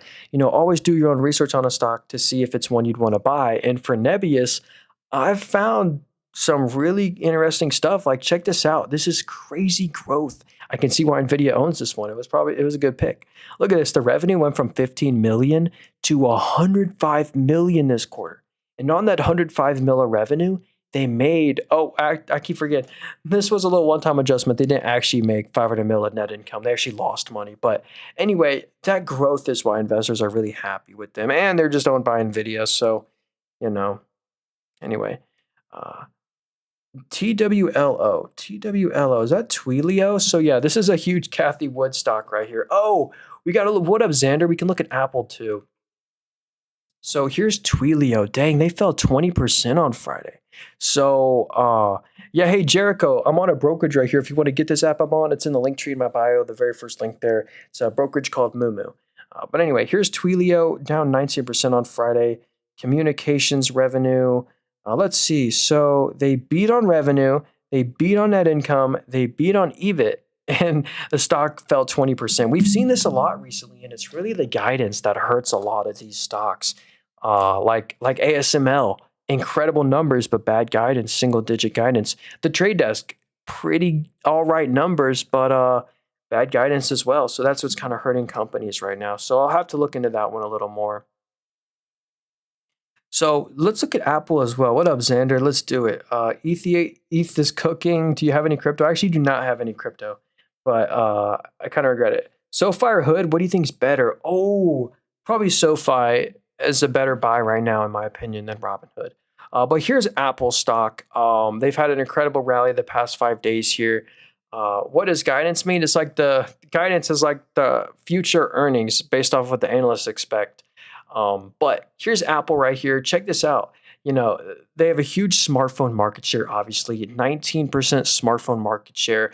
Half the revenue literally just comes from the iPhone. So many people are locked in the Apple ecosystem. And then they have the services business. So check this out. If you ever go spend money in the App Store, you go spend $100 on some Clash of Clans gems, $30 of that goes back to Apple as a high margin royalty. So the services business is now over 100 billion of annual revenue for them.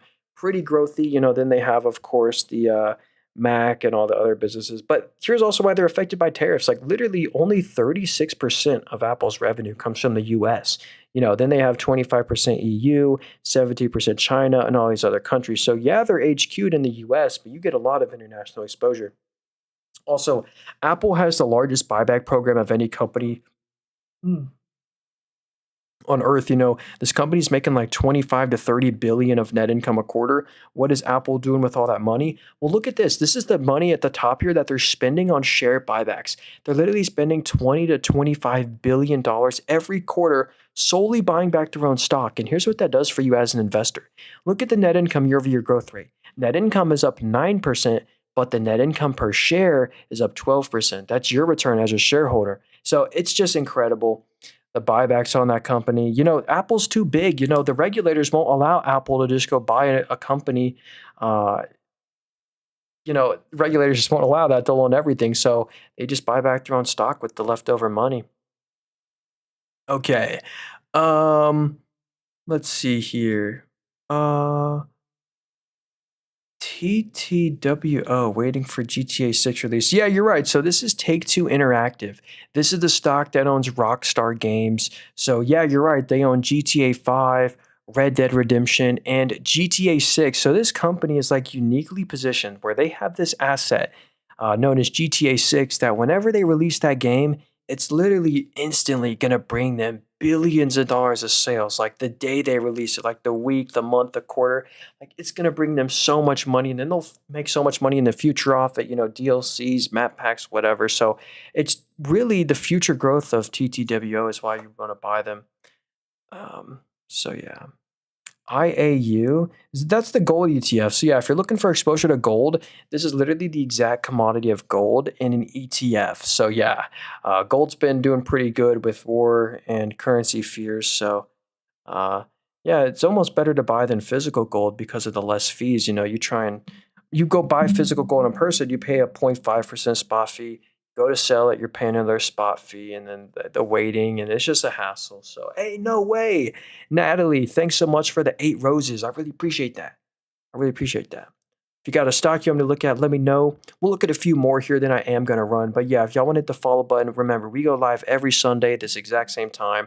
We actually stream every day as well. So let's keep going here, though. Let's look at some more stocks. Buy Boeing stock. So here's the thing about Boeing. Nothing's really blowing me away here to really want to buy Boeing. A lot of other countries are ordering Boeing aircrafts right now, but the stock is down bad since 2019, and here's why. If we just go to the net income of this company, here's the thing. Boeing has literally not made a single dollar of net income in well over 2 years. I mean, look at this, and it's not just a little bit, but they're losing billions, as far back as 3 years ago. So they're losing billions every quarter, every year. They don't pay a dividend. So it's just that I'd rather buy some other aerospace and defense companies way more than Boeing. They've been one of the worst performers.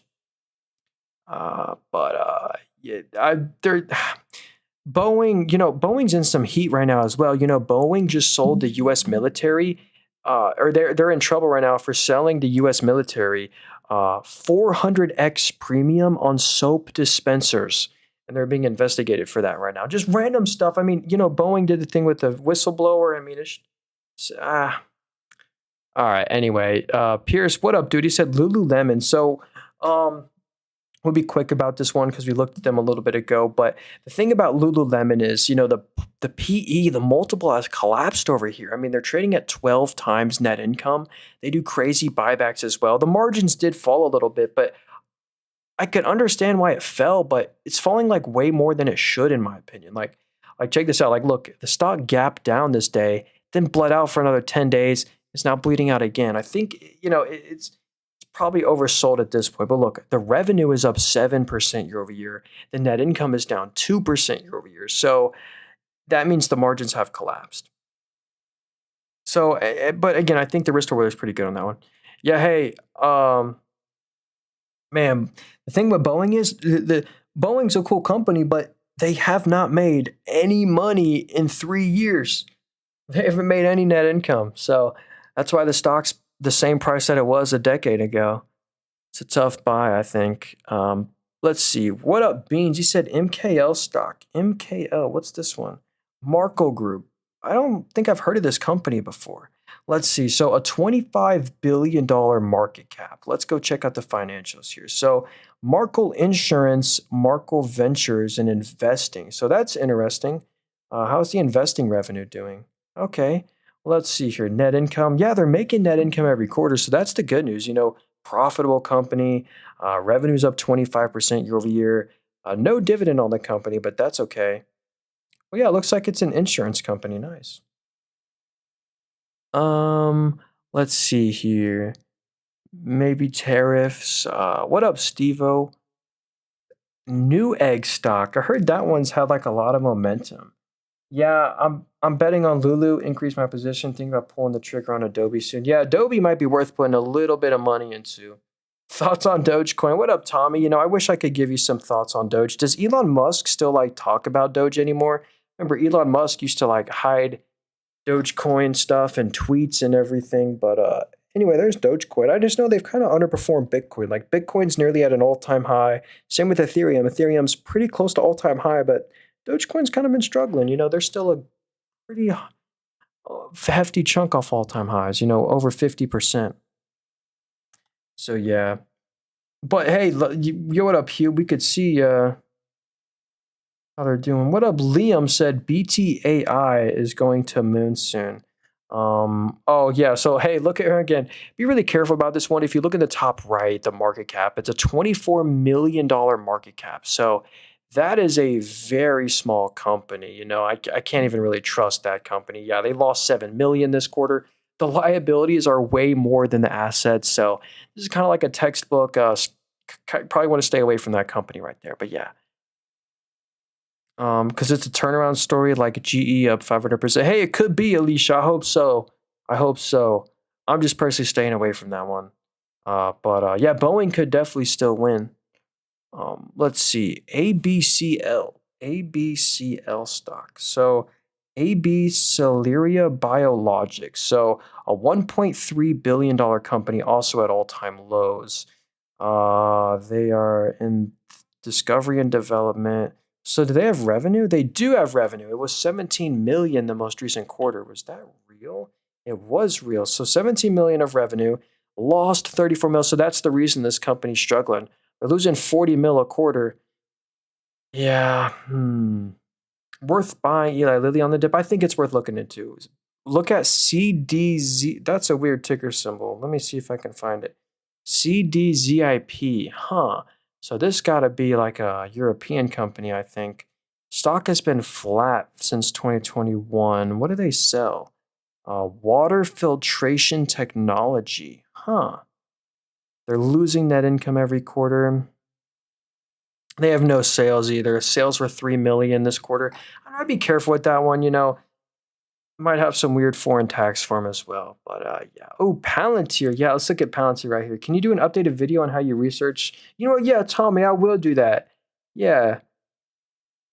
So yeah, by the way, if y'all want to support me, best way to support me is subscribe to my YouTube channel. My YouTube channel is called Nathan Robert. It's also in the link tree in my bio. I'm streaming on there as well. So if you miss anything, you can watch it on the YouTube replay. And I like to make little YouTube videos, how I analyze stocks and stuff, stock portfolio updates. I'll show you every stock that I own, how much I'm up and down on every stock, why I own it, and more. But anyway, here's Palantir stock. Palantir is at an all-time high on Friday. Absolutely incredible. They deserve it too, but to be honest, this valuation's too high for me to pay. 128 price to sales. So not like price and net income, but the price to revenue is 128. Just a little high for me. But here's why they deserve a high premium. Half the revenue comes from the government.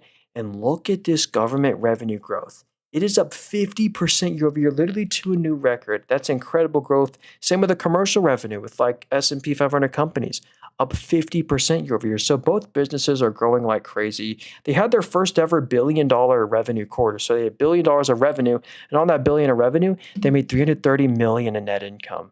And they have no debt. They have a fortress of a balance sheet, no debt at all, and $6 billion of cash, and up from $4 billion a year ago. So yeah, love someone's takes and pulled the trigger. Hey, thanks, Crispy Taters. I really appreciate that. And hey, thanks, Tommy. So yeah, hey, that's pretty much the stream, guys. So I'm going to go ahead and end it here. Again, if you want to hit the follow button, I'm going to stream every single time this exact same Sunday. I stream every single day as too. Remember, I sell nothing. I have no course, book, Discord, WhatsApp, Telegram. Watch out for people impersonating me. I'll never DM you or follow you. Only thing I do have is a YouTube channel. So again, if you want to help me out, subscribe to my YouTube channel. YouTube channel is called Nathan Robert, also in the link tree in my bio. Oh, and if you want to get this software I'm on, this is my favorite little brokerage right here. I love analyzing stocks in here with all their free tools, and I keep my stocks in here, keep my cash in here, earns interest. So yeah, if you want to get this little brokerage I'm on, it's also in the link tree in my bio, the very first link there. It's an affiliate link too, full disclosure. So if you go and deposit $100 on here, we'll both actually get 5 free stocks. So hey, help out the channel. But anyway, I'll see you guys later. Happy Sunday. See you all tomorrow. I'll be streaming tomorrow too, so see you later. Make sure to sub to the YouTube channel. See ya. Hey, thanks, Crispy Taters and Tommy. See you guys in the next one. Man, my head hurts.